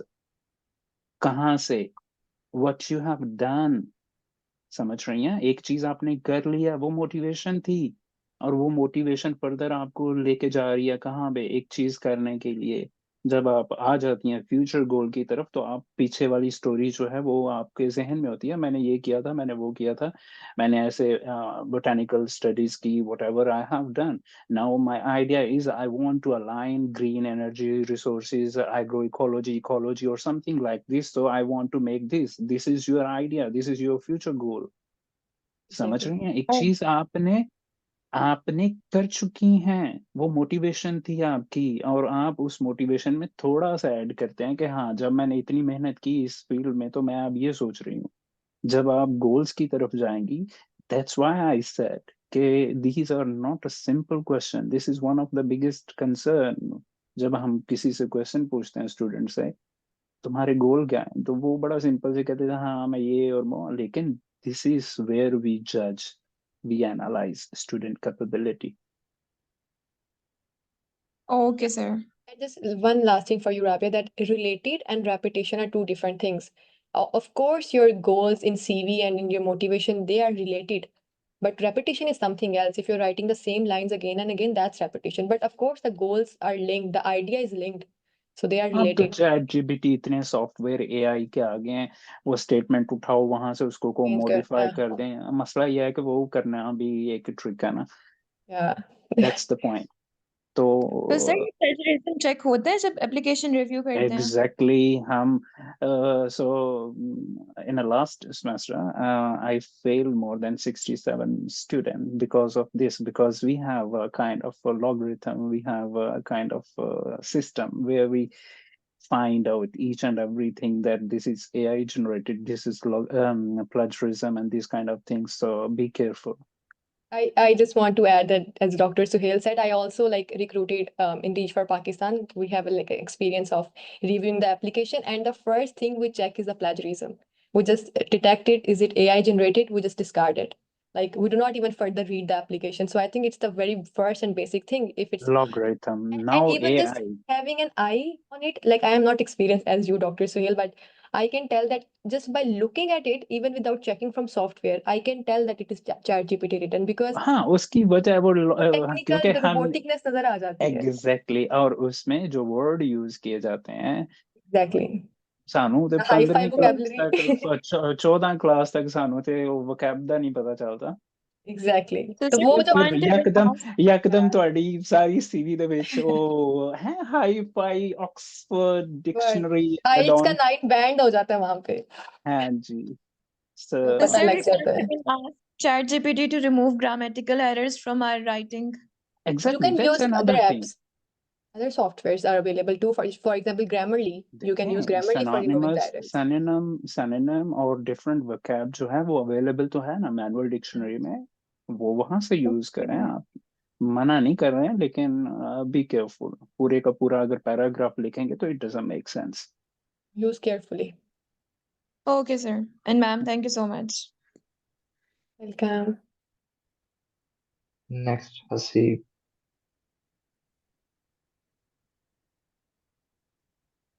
अस्सलाम वालेकुम। सबसे पहले तो आप लोगों का शुक्रिया, आप लोगों ने इतना ज़्यादा टाइम दिया हम लोगों को। और क्वेश्चन मैम मेरा आपसे है थोड़ा सा ना सिलेक्शन के बारे में, कि हम डेडलाइन फर्ज करें, मेरा कोर्स है फिजिक्स के रिलेटेड ना, तो वो कोर्स की डेडलाइन है 5 फेब। ओ तो इसमें अगर वो दिसंबर में अप्लाई कर रहा हूँ इसका कोई, या फिर बिल्कुल डेडलाइन के पास जाके अप्लाई कर रहा हूँ, तो सिलेक्शन वो डेडलाइन के बाद ही स्टार्ट करते हैं या पहले भी वो स्टार्ट कर देते हैं? Okay, Haseeb does not make any impact. अगर 5 फरवरी डेडलाइन है, आप 4 फरवरी को अप्लाई कर रहे हो या आपने दिसंबर में कर दिया था, एप्लीकेशंस तभी चेक होना शुरू होती हैं जब डेडलाइन का एक पर्पस है ना, they know that they have given a deadline. अब सारी एप्लीकेशंस आ गई हैं, 5 फरवरी के बाद उसको रिव्यू करना शुरू करेंगे। Does not make any impact कि आपने कब अप्लाई किया था कब नहीं, but it should be with in the deadline. Okay ma'am, ये मैं इस वजह से ये क्वेश्चन पूछ रहा था, अगर मैंने ना कुछ यूनिवर्सिटीज में पहले भी अप्लाई किया था ना, वो तो एडमिशन देना स्टार्ट कर देते हैं, अभी डेडलाइन से पहले ही देना स्टार्ट कर देते हैं। मैं इसी वजह से थोड़ी कंफ्यूजन थी कि शायद ये स्कॉलरशिप वगैरह में तो ऐसा कोई सीन नहीं होगा। नहीं, एरास्मस के लिए ऐसा सीन नहीं है, बिकॉज एरास्मस का scholarship they have given you a specific date, और फिर वो सबकी एप्लीकेशन का वेट करते हैं उस डेट के तक, और फिर उसके बाद रिव्यू और सिलेक्शन शुरू करते हैं, right? So I am not sure अब यूनिवर्सिटीज में क्या होता है, but in Erasmus scholarship like after deadline you are analysed, फिर आपको वैल्यूएट किया जाता है बाकी सबके साथ। तो डजेंट मैटर आपने पहले अप्लाई किया था या बहुत ही जल्दी कर दिया था या बिल्कुल लास्ट डे पे किया, does not matter. Thanks ma'am. Welcome. Next, Mubashir. Umar. Yeah. अस्सलाम वालेकुम। वालेकुम अस्सलाम। अच्छा, इस तरह है कि मेरा क्वेश्चन गैप के हवाले से है, स्टडी गैप के हवाले से। उसमें एक चीज जो कंफ्यूजिंग है ना, वो ये है कि हमें स्पेसिफाई करना चाहिए कि लाइक गैप की बात तो चलो होती है, कितना गैप, लाइक अगर 1-2 है, मतलब इससे भी ज्यादा है तो मतलब जो बेयरेबल है, जो एडजस्टेबल है, वो कितना मैक्स हो सकता है, इसको स्पेसिफिक प्लीज कर दे। Look, I will try to answer. Maybe Dr. Suhail can add more to it. In my opinion, it's like कोई स्पेसिफिक नंबर नहीं है। लाइक आपका तीन, आप देखिए किसी की पर्सनल रीजन से, for example somebody has an accident और पढ़ाई को कंटिन्यू नहीं कर पाया, somebody has some financial issues at home, किसी के घर पे कोई मसला आ गया। अब ये सारी चीजें अडॉप्टिव है, इनका कोई कंक्रीट सॉलिड टेक्निकल जवाब नहीं है कि 1 साल 2 साल का गैप हो सकता है, राइट? और बहुत से स्टूडेंट्स ऐसे भी जो 3-4 साल के गैप के बाद भी आते हैं। Even in my class somebody is like 7 or 8 years older than us, but he is there, right? तो कोई स्पेसिफिक क्राइटेरिया नहीं है, बट ऑफ कोर्स अगर कोई 20-25 साल का इतना ह्यूज गैप है तो कहेंगे आप दोबारा क्यों पढ़ रहे हैं, you should go and do some job, right? तो वो तो एक ऑब्वियस चीज है। बट अगर 2 साल के 3 साल के, मैं कोई नंबर नहीं आपको स्पेसिफिक दे सकती, but you should have a reason for it, as I mentioned earlier. तो there is no right, specific number to it. Right. Thank you, very helpful. हाँ मुबashir ये गैप जो कितना गैप आप बता रहे थे, 3 है, 4 है, महीने, हफ्ते या साल? नहीं नहीं, मैं आपको अपनी प्रोफाइल बता दूं। मेरा जो ग्रेजुएशन मास्टर्स तो कंप्लीटेड है वो 2017 के एंड पे, मैं उसको काउंट करूंगा 18 से, और 24 भी इंक्लूड करूंगा, तो ये 7 ईयर बनते हैं। और मेरा जो स्टडी एरिया है वो प्लांट ब्रीडिंग है, हॉर्टिकल्चर It's too एग्रीकल्चर में। much. It's too much. Let me tell you one thing. अगर टेक्निकल डिग्री हो, मेडिकल डिग्री हो, बायोलॉजिकल डिग्री हो, it varies. Always varies because you rusted 7 year. What you have? Did right. you had any project? Did you have you done any job or experience or practical work anywhere? Nothing. तो ये justify करना मुश्किल हो जाता है। इसको justify फिर आप ये कर सकते हो कि आप रिसेंटली ज्वाइन करो कोई एग्रीकल्चर से रिलेटेड, लाइक अ सीड से, फर्टिलाइजर से रिलेटेड कोई इंडस्ट्री जॉब शुरू करो, और उस जॉब को जो है फर्दर राइट। मॉड्यूल करो, कोर्स करो, और कोर्स करने के बाद अपने आप को दोबारा इस सिस्टम में लेके आओ, और फिर उसके बाद अप्लाई करो। ठीक है? राइट। थैंक जैन काज़मी। अस्सलाम वालेकुम। वालेकुम अस्सलाम। मैम, ये मैंने ये पूछना था कि ये जो डॉक्यूमेंट्स हैं, ये अटेस्टेशन सबमिशन एप्लीकेशन सबमिट करवाने से पहले करवाने हैं या बाद में भी करवा सकते हैं at time of visa? As far as I remember, in some programs they are very specific कि आपकी डिग्री जो है और जो ट्रांसक्रिप्ट है वो HSC वेरीफाइड हो। बट इन केस अगर आप फ्रेश ग्रेजुएट हैं और आपका नहीं हुआ तो it is not a problem. But इंशाल्लाह इफ यू गॉट सेलेक्टेड, फिर वीज़ा के लिए it should be, it's mandatory कि मोफा अटेस्टेशन और हर किस्म की अटेस्टेशन हुई हो। But at application stage they give you an edge usually. It's okay if you are fresh graduate और आपकी अटेस्टेशन कंप्लीट नहीं हुई, so usually it's okay. Okay madam, और ये पूछना था कि अगर हमारे पास किसी इंटर्नशिप का एक्सपीरियंस है या जो कोई जॉब एक्सपीरियंस है लेकिन उसका सर्टिफिकेशन नहीं है, तो वो हमें अपनी सीवी में ऐड करना चाहिए या नहीं? Certification is not defined at what skills you have learned, right? आपने सीखा तो है ना वहाँ से। Unless and until you can prove it through your words, through your actions, तो फिर it's okay. First I will say कि सर्टिफिकेट लेने की कोशिश करो वहाँ से जहाँ पे भी आपने काम किया था, कोई रिकमेंडेशन लेटर या कुछ भी इस तरह की चीज़। बट अगर नहीं, और अगर आपके स्किल्स हैं उस चीज़ में, तो डेफिनेटली मेंशन, और उसको अगर आप सीवी में नहीं तो किसी ना किसी तरह मोटिवेशन अपने क्वेश्चंस में डिपिक्ट कर सकते हो कि मैंने यहाँ पर काम किया था और ये चीज़ सीखी थी और ये अचीव किया था। So definitely you can mention. Okay ma'am, thank you so much. Welcome. Azmat Hussain. अस्सलाम वालेकुम। वालेकुम अस्सलाम। मैम, मेरा बेसिक से क्वेश्चंस है, 2-3 क्वेश्चंस हैं। ओके। Let me check. मैंने कायद आज़म यूनिवर्सिटी से एमफिल इन फिजिक्स किया है और साथ नेशनल सेंटर फॉर फिजिक्स में इस वक्त as a research assistant work कर रहा हूँ। साथ ही मैं एक यूनिवर्सिटी में, फातिमा जिन्ना वुमन यूनिवर्सिटी में एज अ विजिटिंग लेक्चरर भी हूँ, और एफजी सर सैयद कॉलेज में भी एज अ विजिटिंग लेक्चरर। और जो मेरा रिसर्च डोमेन है that is lithium ion batteries, super capacitors and solar cells. In 3 major fields पे मैंने काम किया। लाइक मैंने एमएस में जो काम किया वो मैंने लिथियम आयन बैटरीज पे काम किया स्पेसिफिकली, और उसके बाद मैंने दूसरे कुछ ग्रुप्स के साथ मिलके सुपर कैपेसिटर्स के ऊपर भी और सोलर सेल्स के ऊपर भी काम किया। और अभी मतलब मैं पीएचडी के लिए मेनली अप्लाई कर रहा हूँ। यहाँ जो डॉक्टर साहब हैं उनकी भी मैंने काफी देर से डिस्कशन सुनी है, तो मैं साथ इरास्मस में इस वजह से अप्लाई करना चाहता हूँ। Basically I am passionate to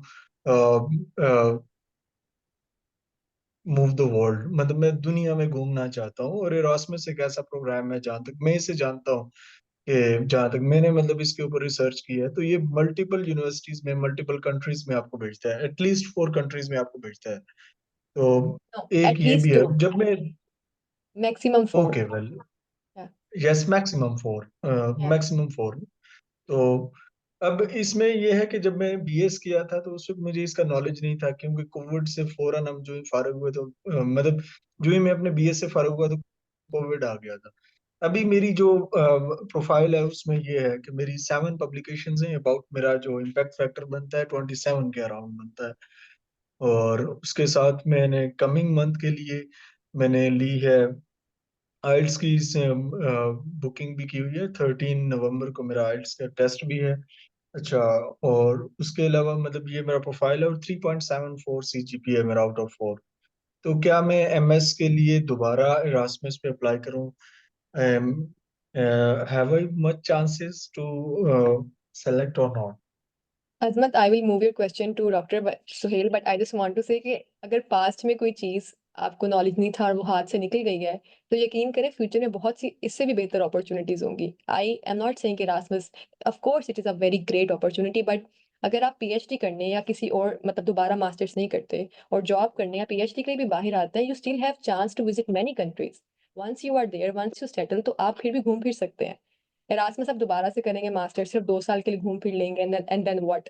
आपका इतना ज़्यादा एक्सपीरियंस है, you are already like teaching, you have MPhil, you have so many publications. I am so like happy to hear that. But जब इतना कुछ है तो I don't feel like there is a need to do the masters again just for the thing के Erasmus is a thing और ये काफ़ी countries visit करती है. I believe that if you even apply for a job here anywhere abroad, Dr. Suhail can guide you better.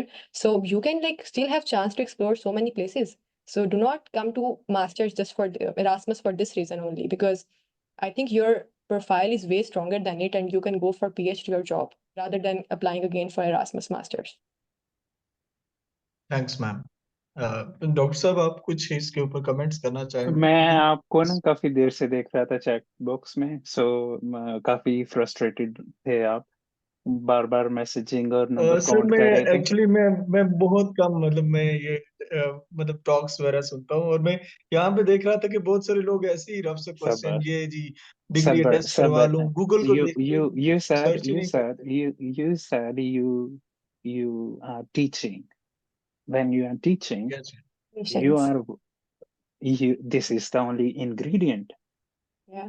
I have more than 162 or 67 students from all over the world. So sabr is one of the biggest key. So be more patient. Or one thing. Wow. Second thing is capacitor, lithium. This is not here in Europe. This is in Korea, South Korea. This is in Japan and China. So don't waste yourself while searching in these regions. Do search in South Korea, in Japan, and in China. You will get a really good opportunity. And when you get a good PhD rather than masters, you are able to fly and travel everywhere. Okay? So your publications, if you have this much publications, then still you hasn't apply or you didn't get any degree. For नहीं me it sir, doesn't मैंने काफी matter. जगहों पे apply किया, लेकिन ये Yeah. है कि 2-3 जगहों से मतलब मैंने मेरा US का वीजा रिजेक्ट हुआ। अच्छा, उसके अलावा चाइना में मेरा स्कॉलरशिप हुआ हुआ था, लेकिन जब मतलब मैंने यहाँ से अप्लाई करना था, मतलब जब मुझे एक्सेप्टेंस आना था यूनिवर्सिटी की तरफ से, इंटरनेशनल एडमिशन ऑफिस की तरफ से, तो वो प्रोफेसर की डेथ हो गई unfortunately. Then you have to make this as a excuse. Then you have to pursue. Why you stopped? Why you are waiting? They So बात एक्सक्यूज्ड, खत्म. बट Now, yeah, हाँ if जी they जी हाँ जी। excuse, then there must be an alternative professor. ये तो इससे अच्छी और emotional approach क्या हो सकती है? इससे अच्छी अप्रोच और कुछ जी भी जी, नहीं हो सकती ना। ये सितंबर इनटेक के लिए मतलब मैं था उसमें, लेकिन ये हुआ कि ये और अनफॉर्चुनेट हुआ उसमें।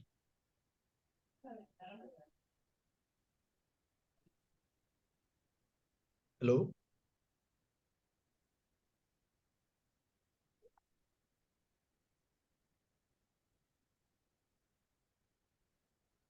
Can you hear me?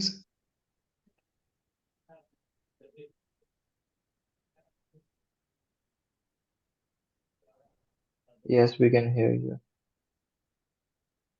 Yes. हाँ सॉरी। सो मेरा कहने का मकसद ये था कि ये चीजें हैं, ठीक है, आप जापान, साउथ कोरिया और चाइना को देखें और इन कंट्रीज को देख के यहाँ पे अप्लाई करें, और एरास्मस को जो है ना वो बाद में टच करें, पहले PhD के लिए, सुपरवाइजर के लिए देखें। आप अपनी रिसर्च को अपना वेपन बनाएं, अपना प्रायोरिटी बनाएं, इसको यूटिलाइज करते हुए आप फर्दर जाएं, ठीक है, और आप इसको देखें, आप कोई अच्छे से प्रोफेसर सर्च करें, और ये one of the best suggestion for you. Thank you so much sir. जज़ाकल्लाह। जज़ाकल्लाह। थैंक यू हमजा साहब। Welcome. Next, Sarah.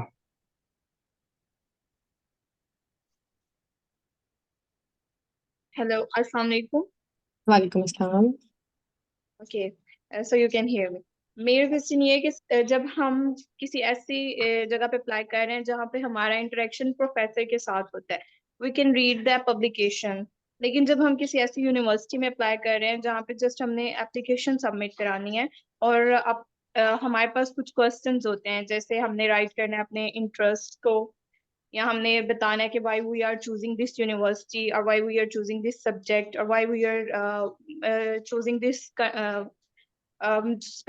specific domain। तो हम उसके अंदर क्या ऐसा लिख सकते हैं to the best of our idea जो हमें define करे, because we cannot justify कि हम बात क्या करना चाह रहे हैं। We don't know the next person who is there, who is reading the application, who is going to evaluate us.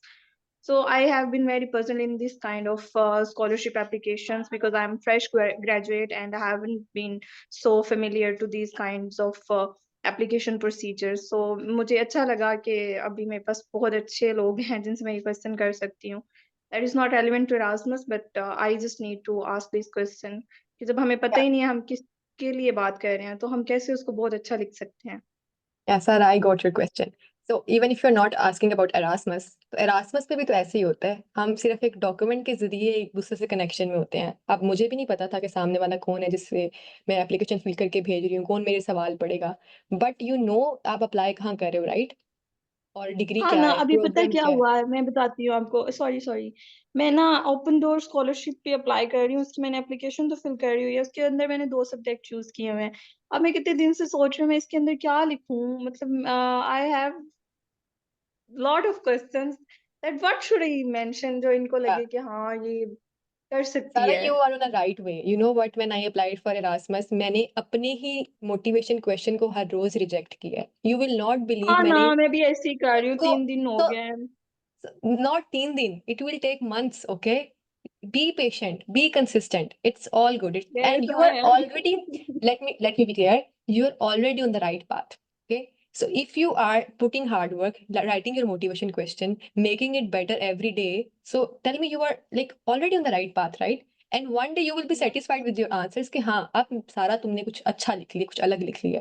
मैं अपने क्वेश्चन लिख के खुद जब उनको रीड करती थी कि अगर मैं रीडर हूँ, मैं रीड कर रही हूँ, सामने वाला मैं इंटरव्यूअर हूँ, और मैं अपने आप को रिजेक्ट कर देती थी कि नहीं ये बात तो सब बच्चों ने लिखी होगी, मैं कैसे अलग हूँ सबसे, राइट? और उसके लिए हाँ मैंने ना। थोड़ी सी टिप्स भी दी हैं सेशन में, you can follow them and also keep Okay. Working on your draft, keep updating them and use the car formula.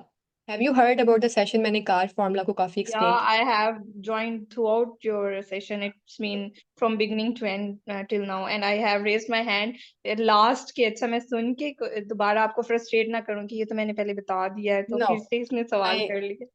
I am like more than happy to answer you guys.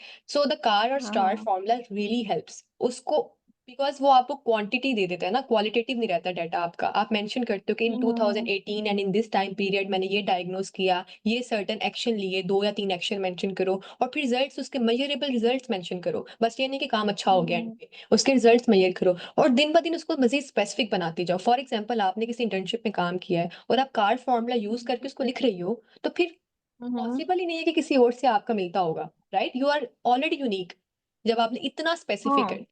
Right? So okay I would okay. से कि इसको update करते रहो, like एक हफ्ते के बाद दोबारा पढ़ो। मैं ये करती थी कि मैं लिख लेती थी क्वेश्चंस, उसके 1 वीक के बाद संडे को मैं अपनी कुछ जज बनती थी और दोबारा रिव्यू करके दोबारा उनको रिजेक्ट करती थी और दोबारा अपडेट करती थी।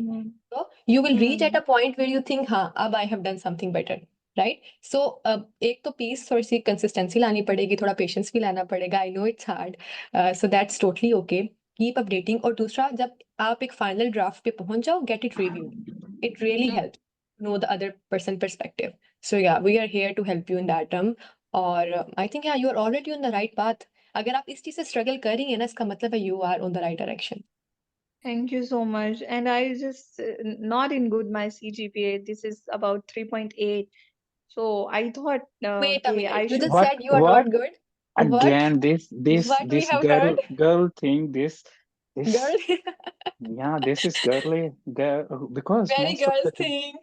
yeah, but most of the students they came to the office and they're crying. What happened? Is everything okay? No, This time I just dropped 0.1 CGPA and crying like a baby. Oh, come on, seriously?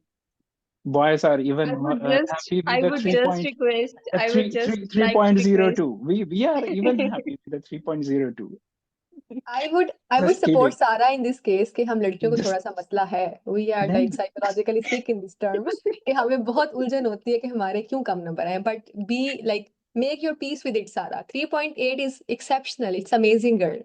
yeah, that's really amazing. That's really Okay, sir, being so silly in this matter, but I would love to request, can you please review my CV and add some She is doing pretty good. She will read your CV. She Yeah. already gave you the Instagram ID. You can contact me there. Instagram, and just I blow will the contact you. Instagram ID, and just let her know that how much guys you mean to her. This is a psychological impact, you know.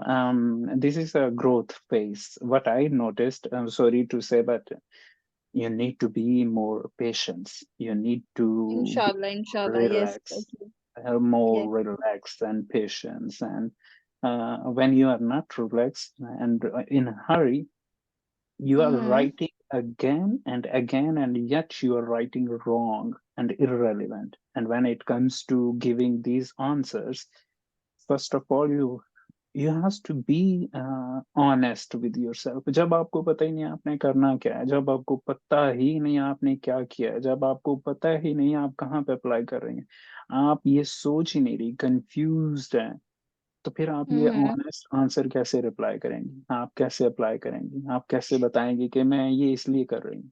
It doesn't matter Yes. कि next कौन बैठा है.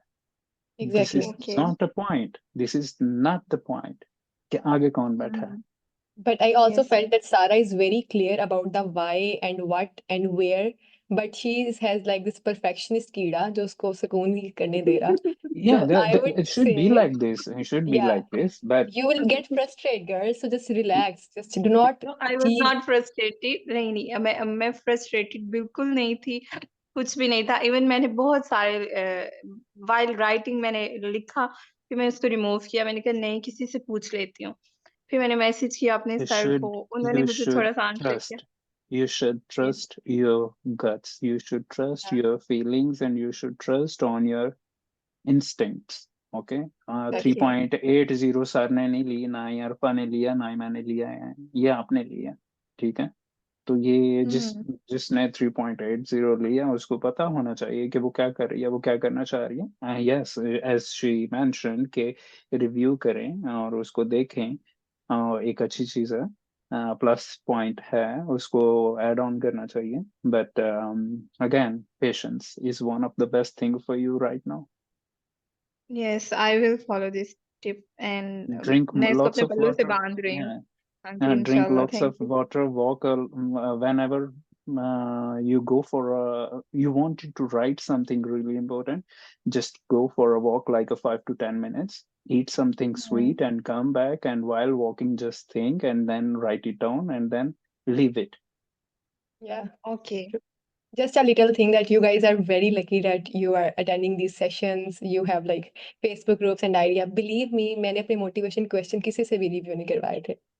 I have like no idea कि ये भी कोई चीज होती है. So you are already very lucky. We all are here. So just relax. Send us your document हाँ when it ना. is finalized. I will try to help you. Okay. Okay. Thank you. Bye. Bye. Bye. Umair Afzal.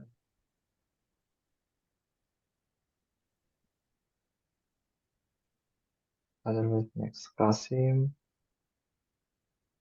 ये कासिम नवाज पहले पूछ चुके हैं मेरे ख्याल में जी क्वेश्चन. जी बट अगेन, जी अगेन एक और सवाल पूछना था मैंने. देन जल्दी जल्दी, क्विक, बिकॉज जी lots of people are waiting. जी सवाल मेरा ये था कि मैंने पिछले साल से प्रोसेस स्टार्ट कर दिया था अप्लाई करने का. तो अब तक इस साल जो मेरे पास 5 मुख्तलिफ कंट्रीज के एप्लीकेशन और स्कॉलरशिप थे. तो उसमें मैंने अटालियत को सिलेक्ट किया, अटालियत एम्बेसी को. अब मेरी फाइल वगैरह सबमिशन हो चुकी है, सिर्फ वीज़े का इंतज़ार है. तो सवाल मेरा ये है कि अब जब मैं कहीं भी अप्लाई करूँ, चाहे वो इस स्कॉलरशिप है या कोई और है, तो क्या उसमें मुझे ये बताना चाहिए कि मैंने इस यूनिवर्सिटी में अप्लाई किया तो मुझे यहाँ से कोई एडमिशन ज़रूरत नहीं मिला? है बताने की, कोई ज़रूरत नहीं है बताने की। वो कंट्री टू कंट्री वेरी करता है, ठीक है, यूनिवर्सिटी टू यूनिवर्सिटी वेरी करता है। प्रोग्राम अगर एक है तो दैट मैटर्स एक्चुअली। सो अभी आपको ज़रूरत नहीं है, जब इटली पहुंच जाओ वहां दिल ना लगे तो कहीं और जाके अप्लाई कर लेना, लेकिन कर लेना। ठीक, मतलब अगर वो इस साल का पूछे तो बताने की जरूरत नहीं है। ज़रूरत ही नहीं है। चलो ठीक है, next thank you very question much. करें जी, जो भी हैं। जुबैर जाफरी। जी अस्सलाम वालेकुम। वालेकुम अस्सलाम। जी मेरा 7th सेमेस्टर है हॉर्टिकल्चर, मेजर में एग्रीकल्चर में, और मेरी CGPA 3.6। और मेरा बेसिक क्वेश्चन है एक कि मैंने ना कुछ रिसर्च ऐसी की हैं जो मुझे ना ना रिसर्च पेपर में मिली या ना रिव्यू आर्टिकल में, लेकिन मैं अगर उसको किसी भी टीचर में या अपनी CV में ऐड करूं तो मेरे टीचर्स भी इस बात को जो है ना वो अच्छा नहीं समझते हैं कि आप जो है ना आपका लेवल छोटा है तो आप जो है ना वो ना पेपर लिख सकते हैं, तो अगर आप इसको ऐड करें तो जो है ना आपका इशू बन सकता है कि आपने ऐसी रिसर्च की है तो इसका आपके पास प्रूफ कोई नहीं है। लेकिन मैंने ये है कि मैं वो की है, और मैं और भी सच जो है ना वो काफ़ी कर रहा हूँ, इवन कि मैं डिग्री से आपके पहले से टीचर ही ने अपनी ही ग्रेजुएशन आपके कर ली। क्वेश्चन का आंसर दे दिया ना, जब आपके पास कोई चीज ही नहीं है तो आप कैसे लिख सकते हो? दो आपने की है, तो फिर ये है कि जब आप प्रैक्टिकल वर्क में जाओगे तो आपके पास ऑलरेडी एक्सपीरियंस है। हमें क्या चाहिए? आपको एक सॉलिड एविडेंस चाहिए, एकेडमिक्स में चाहिए या जो भी है, तो वो आपके पास नहीं है, ठीक है। और रही बात, ये इंतहाई बुरी बात है कि अगर आपको कोई कहता है कि आप छोटे हैं और ये it's really stupid thing to say to a student. It doesn't matter कि आप 10 साल के हैं, आप 70 साल के हैं, आप एक डीन हैं या आप एक स्टूडेंट हैं। हाँ, आपका हक है, आप रिसर्च करें, आपका हक है, आप पढ़ें। ये किसी की मिराज नहीं है, ये आपकी है। इल्म सबका Exactly. है, ठीक है, ये किसी की प्रॉपर्टी नहीं है। So you do as you want, और whenever do next time make sure कि तुम्हारा नाम हो, अदरवाइज डोंट डू इट, ठीक है। ठीक है। या अल्लाह लेकिन हाफिज।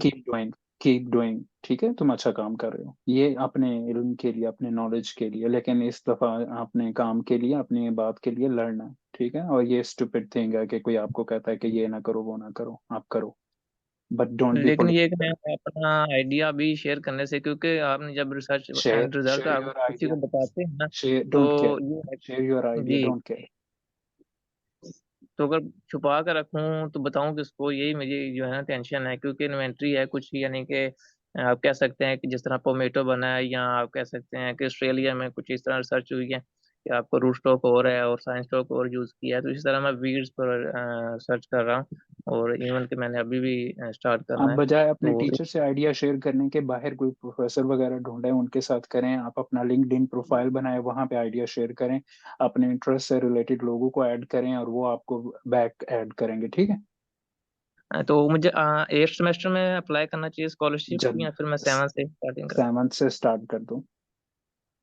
चलो ठीक है, ओके, बहुत नेक्स्ट शुक्रिया। क्वेश्चन। जजाक। फिजा। हेलो अस्सलाम वालेकुम। वालेकुम अस्सलाम। कैसे हैं आप सब? We are good. एक्चुअली मैंने अपनी थोड़ी सी स्टोरी जो है वो शेयर करनी थी। I did my graduation in 2018 in chemistry from Punjab, from University of the Punjab. And after that, I did a job in my city. I was working as a lecturer in chemistry almost for 4 years. And then recently I did an certification, a light diploma after my graduation. It's called Chemistry and Entrepreneurship. In this diploma, I did research on ionic liquids in the Center for Research in Ionic Liquid in Chemistry. तो basically ये मैंने एक diploma किया है जिसमें मैंने अपना research का काम किया है, and my research was very, my result was very nice, and I was expected कि वो पब्लिकेशन हो जाएगी। तो मैं उसमें थोड़ा सा काम करी, उसकी राइटिंग पे काम करी। तो अब मैं चाहती हूँ कि मैं ना PhD के लिए अप्लाई करूँ। तो there is a lots of gap, लेकिन मेरा अब चांस है कि मेरी एक पब्लिकेशन भी हो जाएगी, बट मुझे समझ I was just vivid at some points कि मुझे अप्लाई करना चाहिए कि नहीं करना चाहिए, बहुत ज्यादा कंपटीशन है, क्या मैं स्कॉलरशिप ले सकती हूँ कि नहीं ले सकती, तो मुझे थोड़ा सा ना इसमें प्रॉब्लम हो। तो व्हाट यू सजेस्ट कि मुझे क्या करना चाहिए? So your question is that you should go for PhD or not? Yes, I on think you should. scholarship. Yes, you should. You can achieve it. Like, why are you thinking negative in the start? Nobody is like sure about. अगर देखें आप apply नहीं करेंगे फिर तो 100% sure आपको scholarship नहीं मिलेगा, बट आप अप्लाई करेंगे तो देयर इज चांसेस, राइट? तो चांसेस तो Yes. पैदा हो ही जाएंगे जब आप अप्लाई करेंगे in the first hand, right? So you should apply Okay. and do not be so negative about yourself or your profile. It's okay. They are not Okay. looking for perfect candidate. They are looking for candidate who has potentials. So nobody is Okay. perfect. Me by myself, मेरी कोई इतनी publications नहीं थी, कुछ भी नहीं था इस तरह का. But you know Okay. how you present yourself. They saw your potential. They are not looking for perfectionist, right? So you can Right. apply, of course, sure. You should. So जब भी मैं अप्लाई करने के लिए सोचती तो मैं कहती हूँ कि आई शुड हैव मीन्स के कोई पब्लिकेशन जरूर होनी चाहिए. Of so course, I like take. I think for PhD it really matters because आपका अगर मास्टर्स है तो उसमें वो फिर जाहिर है आपकी पब्लिकेशन मैटर करती है.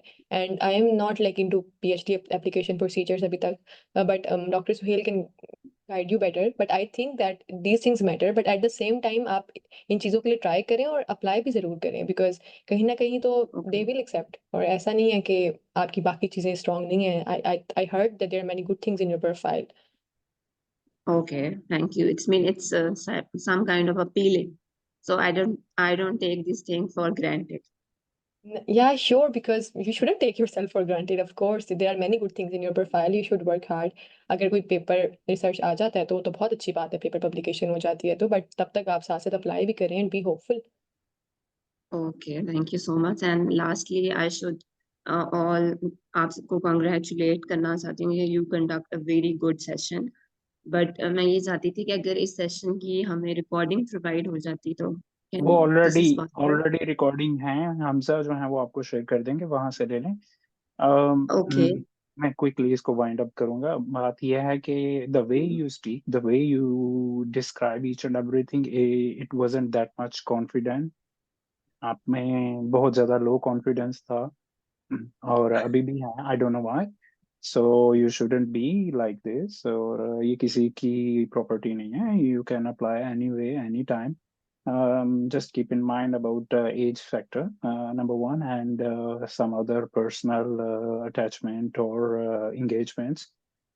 Thing is कि जब आप घर से निकलते हैं ना, तो आप रास्ते से निकलते हुए यूनिवर्सिटी की तरफ जाए ना, तो आप बहुत सारी गाड़ियों को देखते हैं. फिर मैं नेक्स्ट डे जब आपसे पूछूंगा कि आपने रास्ते में आते हुए रेड कार्स कितनी देखी, then you start noticing and realizing कि how many, okay, you start counting, oh 1 2 3, क्योंकि मैंने आपसे पूछा कि रेड कार्स कितनी होंगी, तो फिर आप ये माइंड आपको रिस्पॉन्ड करना शुरू कर देता है कि हाँ ये 10 कारें आज मैंने रेड कार्स जो हैं वो देखी हैं. That's how this nature and Allah subhanahu wa ta'ala works.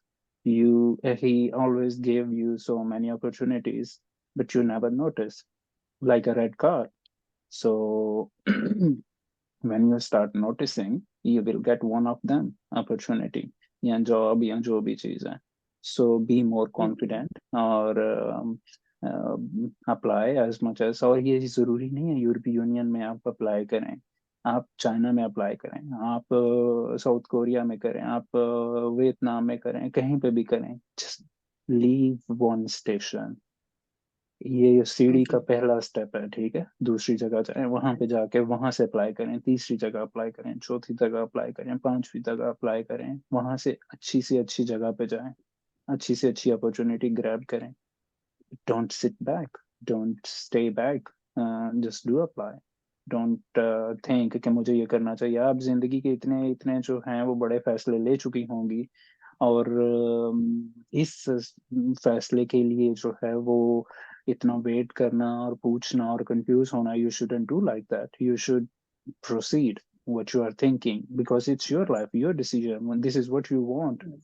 We are here to support you. We are here to just give you a small piece of information. This is you who is going to respond, and तो Yes. इतना लंबा lecture देने का यही है. Anyways, all the best, do apply. और जरूरी नहीं है बड़ी कंट्रीज हो, छोटी कंट्रीज में अप्लाई करें. स्कॉलरशिप नहीं मिलती, थोड़े से पैसे जमा करें, फिर भी बैच चले जाएं, वहां पे जाके दोबारा अप्लाई करें, स्कॉलरशिप के लिए मिल जाएगी, बात खत्म. Inshallah. Inshallah. Thank you. Allah Hafiz. Thank you, Fiza. Best of luck. Thank you so much. Last 2 question और उसके बाद मेहरान. यस, मैंने यूएफ से अपनी डिग्री कंप्लीट की है, BSc honours in seed science and technology, और मैं स्कॉलरशिप के लिए अप्लाई करना चाहता हूँ, और मैं ये जानना चाहता हूँ कि स्कॉलरशिप के लिए अप्लाई करने के लिए कौन सी चीज़ें जो है वो ज़्यादा उनको मद्देनजर रखना चाहिए, उन पर फोकस करना चाहिए. आपके पास ना हमजा ने बहुत सारे ग्रुप बनाए हुए हैं, आप वहां पे जाओ, उन ग्रुप्स के अंदर जाके देखो स्कॉलरशिप्स, ठीक है.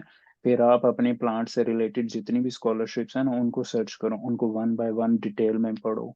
फिर यूनिवर्सिटीज को पढ़ो जो आपकी सीड टेक्नोलॉजी से, like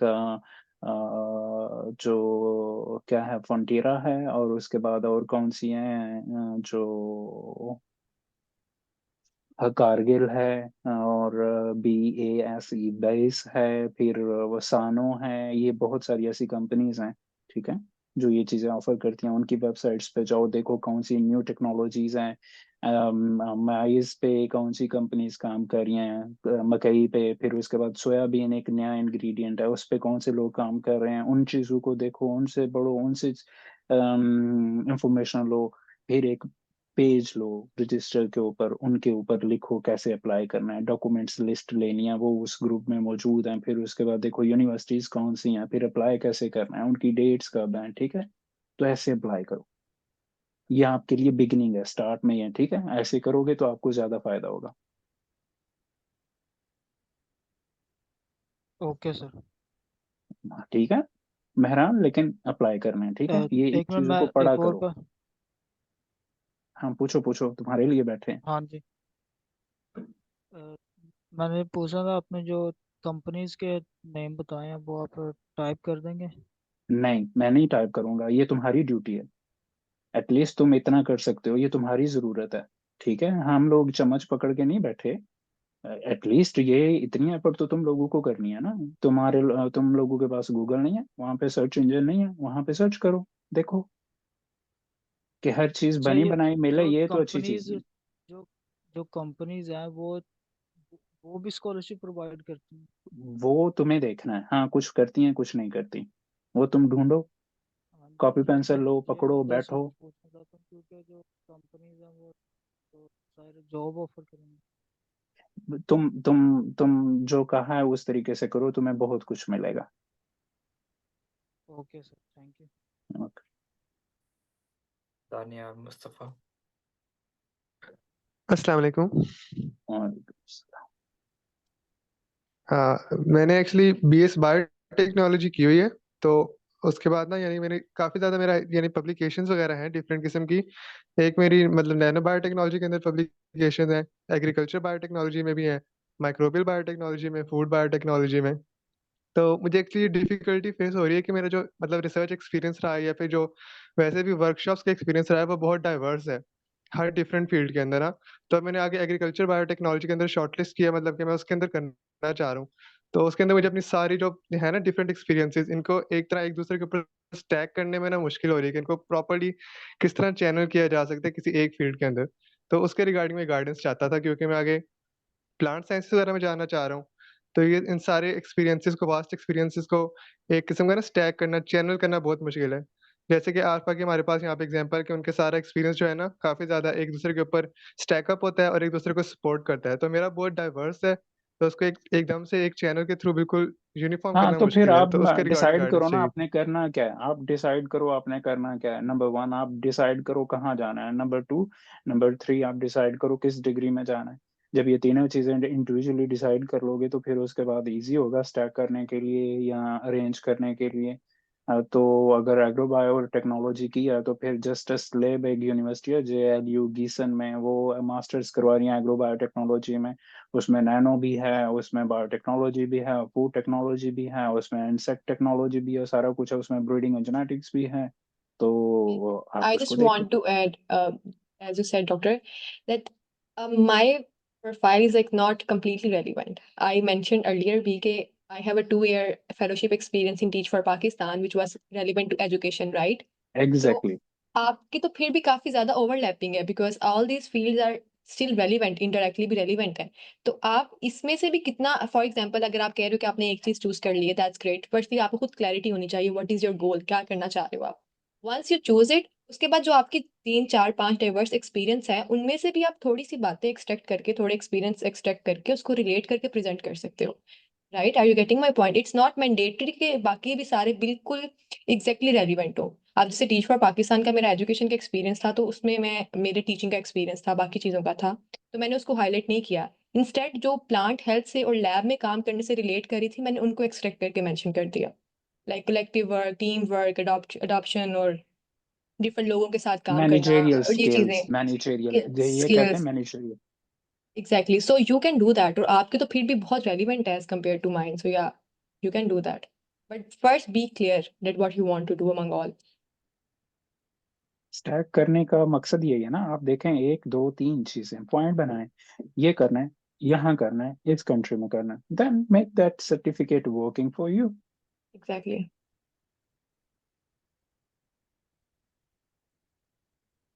we have still 4 more hand raise, तो क्या करना है? बिकॉज क्वेश्चंस जो हैं वो बढ़ते जा रही हैं।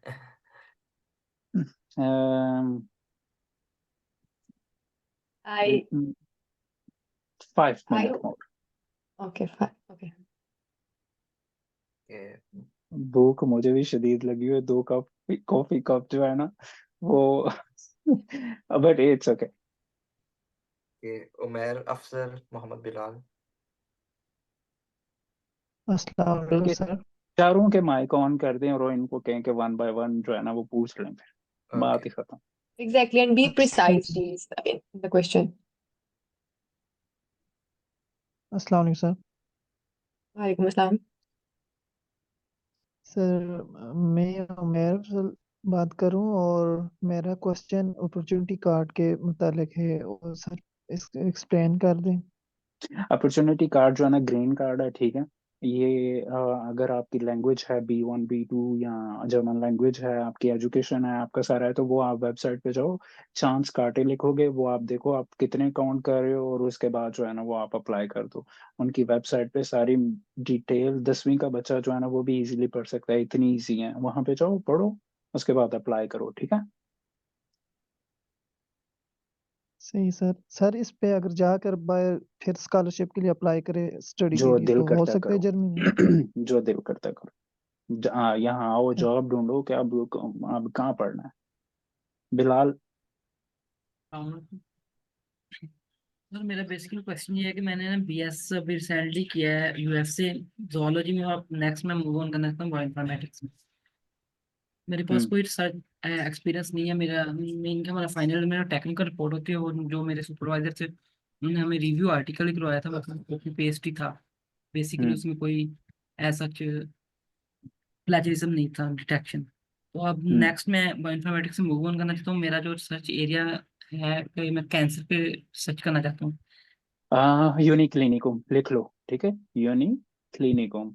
बायोइन्फॉर्मेटिक्स और AI, ये ऐसे अरफा 2 फील्ड हैं जो आने वाले दिनों में सबसे ज्यादा वैल्यूड है, ठीक है। Sir bioinformatics unique is, clinic हो? हाँ, यूनिक्लिनिकम ये होता है जहाँ पे हॉस्पिटल से रिलेटेड रिसर्च होती है, प्रोफेसर्स या रेक्टर्स वो करते हैं, और उसके बाद डाटा एनालिसिस होता है। तो ये जो बायोइन्फॉर्मेटिक्स है ये बहुत ज़्यादा इम्पोर्टेंट है, ठीक है। इसके लिए आपको बहुत सारी डिग्रीज डिग्रीज भी मिल जाएंगी, ठीक है।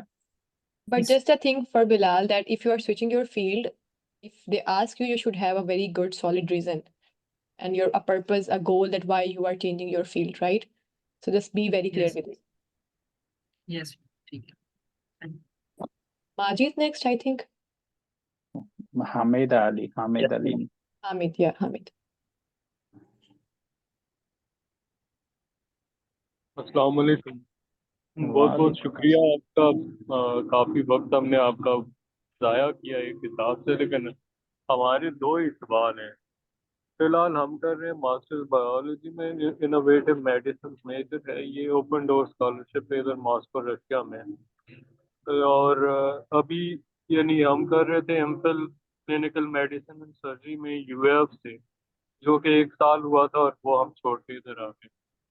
उससे पहले हमने किया हुआ है डीवीएम। ठीक है, अब हम जो है अपना कंप्लीटली ये सारा सेटअप शिफ्ट करना चाहते हैं, यानी इंटरनेशनल रिलेशन या पब्लिक पॉलिसी या पब्लिक एडमिनिस्ट्रेशन के रेलेवेंट कोई फील्ड हो उसमें।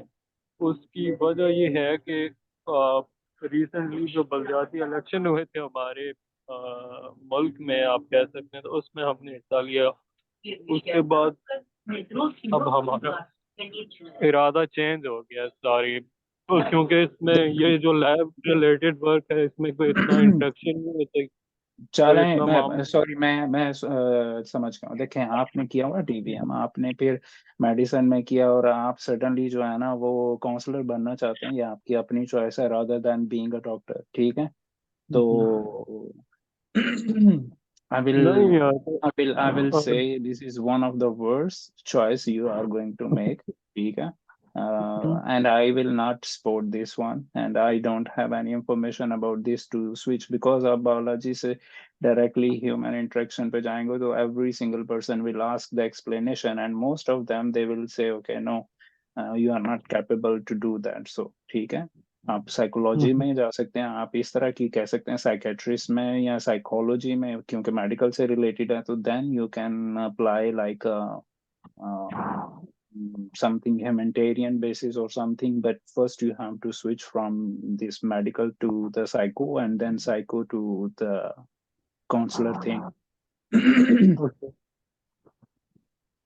सही सही, got it, thank you so much. Yeah, it doesn't make sense कि यार इतना पढ़ने के बाद एक बंदा अजीब तरीके से वो उसमें जा रहा है। Does it make sense? कोई हॉस्पिटल ढूंढे, कोई क्लिनिक ढूंढे, वहां पे काम करें। किन कामों में पड़ गए? कहीं डेयरी फार्म को देखें, कहीं कोई छोटी सी फार्मिंग करें। ये यहाँ पे छोटे छोटे कामों के लिए इतनी जलालत होती है, और वो आप जो है ना फिर वही काम करना चाह रहे हैं। Anyways, सही it's सही कह personal रहा choice. You can pursue, but this is not a right way to do. Next, Habib Ahmed है। थैंक यू सो मच, अल्लाह हाफ़िज़।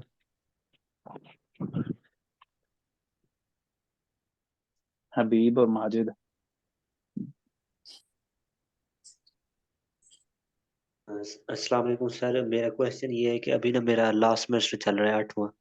तो मैंने ना एक रिसर्च पेपर भी लिखा हुआ है सीड प्राइमिंग पे ना। वो मतलब जर्नल सा पेपर है आम सा।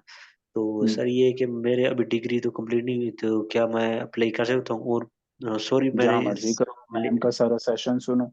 जब 7वें 8वें में शुरू करते हो अप्लाई करना, टाइम होते होते आपका साल हो जाना है, और फिर उसके बाद जो भी एप्लीकेशन दो उसमें कहो कि जी मेरा ये लास्ट सेमेस्टर है। लास्ट सेमेस्टर में आप एलिजिबल होते हैं अप्लाई करने के लिए, सेकंड लास्ट में भी इवन, क्योंकि वो एक टाइम पीरियड चल रहा होता है। Yes sir. और सेकंड सर, ये जो रिसर्च पेपर होता है सर, इसी के रेलिवेंट अब मेरा मेजर जो है एग्रोनॉमी है, बीएस एग्रीकल्चर में कर रहा हूँ, तो उसके हाँ, तो रेलिवेंट मुझे। एग्रोनॉमी से मुझे नहीं चाहिए बिल्कुल। Being a teacher, I will never see your journal paper as you published, I don't care. ठीक है, सीधी सी बात है। बट आई केयर्स कि आपके पास एबिलिटी क्या है, आपके पास स्किल क्या है। आप लैब में काम कर सकते हो, आप टीम के साथ काम कर सकते हो, आप एक ग्रुप वर्क कर सकते हो। आपकी कैपेबिलिटी क्या है, सॉफ्टवेयर से लेकर हार्डवेयर से रिलेटेड। ठीक है, ये चीज़ें फोकस करना। Okay sir, thank you sir. Okay, अल्लाह हाफिज। ये अगला सर जी। मेरा सवाल ये है कि ये सर मेरा सवाल ये है कि मेरी ना फील्ड केमिस्ट्री है, बीएस केमिस्ट्री 7 सेमेस्टर का स्टूडेंट हूँ। तो मैं ऐसे कौन से टॉपिक्स पे ये रिसर्च करूँ जो आने वाली कि मेरी स्कॉलरशिप के लिए आसानी हो। कि ये मैंने ये सर्च की थी सस्टेनेबिलिटी पे ना, इन्वायरमेंट पे बहुत ज्यादा हो रहा है काम, तो मुझे इसके बारे में ये गाइड कर दें। इस पे जो है ना वो मेरा ख्याल है कि अरफा भी बेहतर तरीके से गाइड कर सकती हैं। Chemistry is a very wide subject. Biochemistry में जाओ, ह्यूमन साइड पे जाओ, लैब में चले जाओ, पैथो या पैथोलॉजी या बायोकेमिस्ट्री में चले जाओ, कैंसर्स में चले जाओ, उसकी स्टडीज पे चले जाओ, ऑर्गेनिक केमिस्ट्री पे चले जाओ, ठीक है, इस तरह की चीज़ों पे चले जाओ। एनवायरनमेंट या ठीक है, लेकिन एनवायरनमेंट अपॉर्चुनिटी बहुत कम है, ठीक है, क्वालिटी वर्क होना चाहिए। And also, rest I feel Arfa like जी सर, आपको मैंने बता इस वजह से सकती पूछा है। ना कि ऐसा क्या टॉपिक सेलेक्ट करें जो हमारी स्कॉलरशिप के लिए आसानी हो। ऐसा yeah, कौन से मैं टॉपिक्स पे आपको हम यही बात ये कहने थी रिसर्च माजिद। करें एक सेमेस्टर में। As Dr. Suhail said that you have to explore your sir आपका किस में इंटरेस्ट है। काफी डाइवर्स फील्ड है केमिस्ट्री, उसके बाद काफी आपको ब्रांचेस मिल जाएंगे इसके। बट अगर आपने स्कॉलरशिप को क्रैक करना है तो इट्स वेरी इंपॉर्टेंट कि आप कैटलॉग में से देखो कि कौन सी फील्ड केमिस्ट्री के रेलिवेंट है और आपको सबसे ज्यादा कहाँ पे इंटरेस्ट जनरेट हो रहा है आपका, और फिर उनकी वेबसाइट पर जाके रीड अबाउट दैट, राइट। और फिर उसके अकॉर्डिंग अपनी प्रोफाइल को बिल्ड करने की कोशिश करो if you want to win the scholarship. तो अगर फॉर एग्जांपल केमिस्ट्री की कोई स्कॉलरशिप फील्ड है जैसे sustainable, I think I can't remember the name exactly, sustainable catalyst something like this is the name of the program. तो वो I think आपको काफ़ी वो अच्छी और काफ़ी रेलिवेंट भी है आपकी फील्ड से। तो उसकी वेबसाइट पर जाओ, उसके बारे में पढ़ो और फिर अपनी प्रोफाइल को उसके अकॉर्डिंग बिल्ड करके अप्लाई करो if you want to win the scholarship.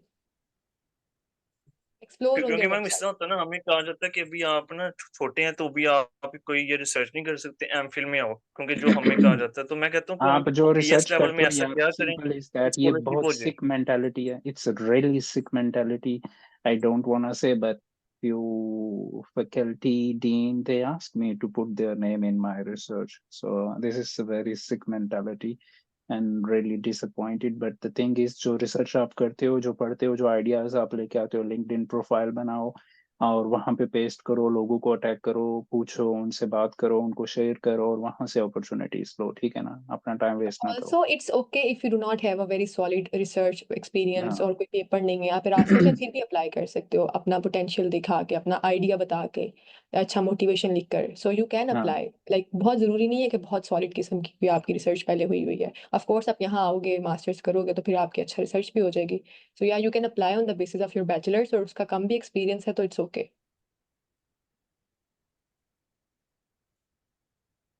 Okay ma'am, thank you. All right. Thanks a lot. I think so all the questions have been answered. And now I would like to unmute Akasha Naseem. She's actually part of our scholarship gateway. And she's zoologist. She's in the 7th semester. She's studying in the IUB. So she will add some comments. Okay. Assalamu alaikum everyone. I'm Akasha Naseem, as Sir Hamza already introduced myself. Firstly, I want to thank you, Ma'am Arfa, for such an insightful session, and Dr. Suhail for joining us in this session and giving your insights and taking so many questions so patiently. And really मैंने start से लेकर and तक हर word सुना session का, and start पे मेरे बहुत सारे क्वेश्चंस थे and I raised hand, but at the and all have been answered. So thank you so much. And Sir Hamza, thank you so much again for providing us such an amazing opportunity. Thank you so much. I just Thank you came for the to kind words, rescue. Akash. I just came to rescue Arfa because You did. actually, You did because actually yeah. I was Thank you so free. much. I wanted to go for running, but I couldn't. So it's okay. Yeah, thank you so Anyways, much, thank Dr. you so Suhail. much It really helped. for Hamza. Hamza, you are doing really amazing job. You are doing such a great job and make us proud. Keep it working up. Thank you so much, Arpa, for your time, for your quality. I hasn't attended the lecture, but I after listening your discussion, it seems it could be a really amazing. And you are doing great job. You are assisting and you are helping students, which is one of the best thing you are doing. Keep it up, keep growing, Thank keep you. shining. And Thank you for the kind words. any help required in Germany, you can ask for anything. Thank you so much. Likewise. So Hamza, thank you so much, and Afa, thank you so much, and every single student who joined this session is good, and I'm not taking Afa time, so she's sorry. I took so much time. No, no, you didn't. I really loved your discussions. Thank you for joining. No, Allah likewise. Hafiz. अल्लाह हाफिज, जज़ाक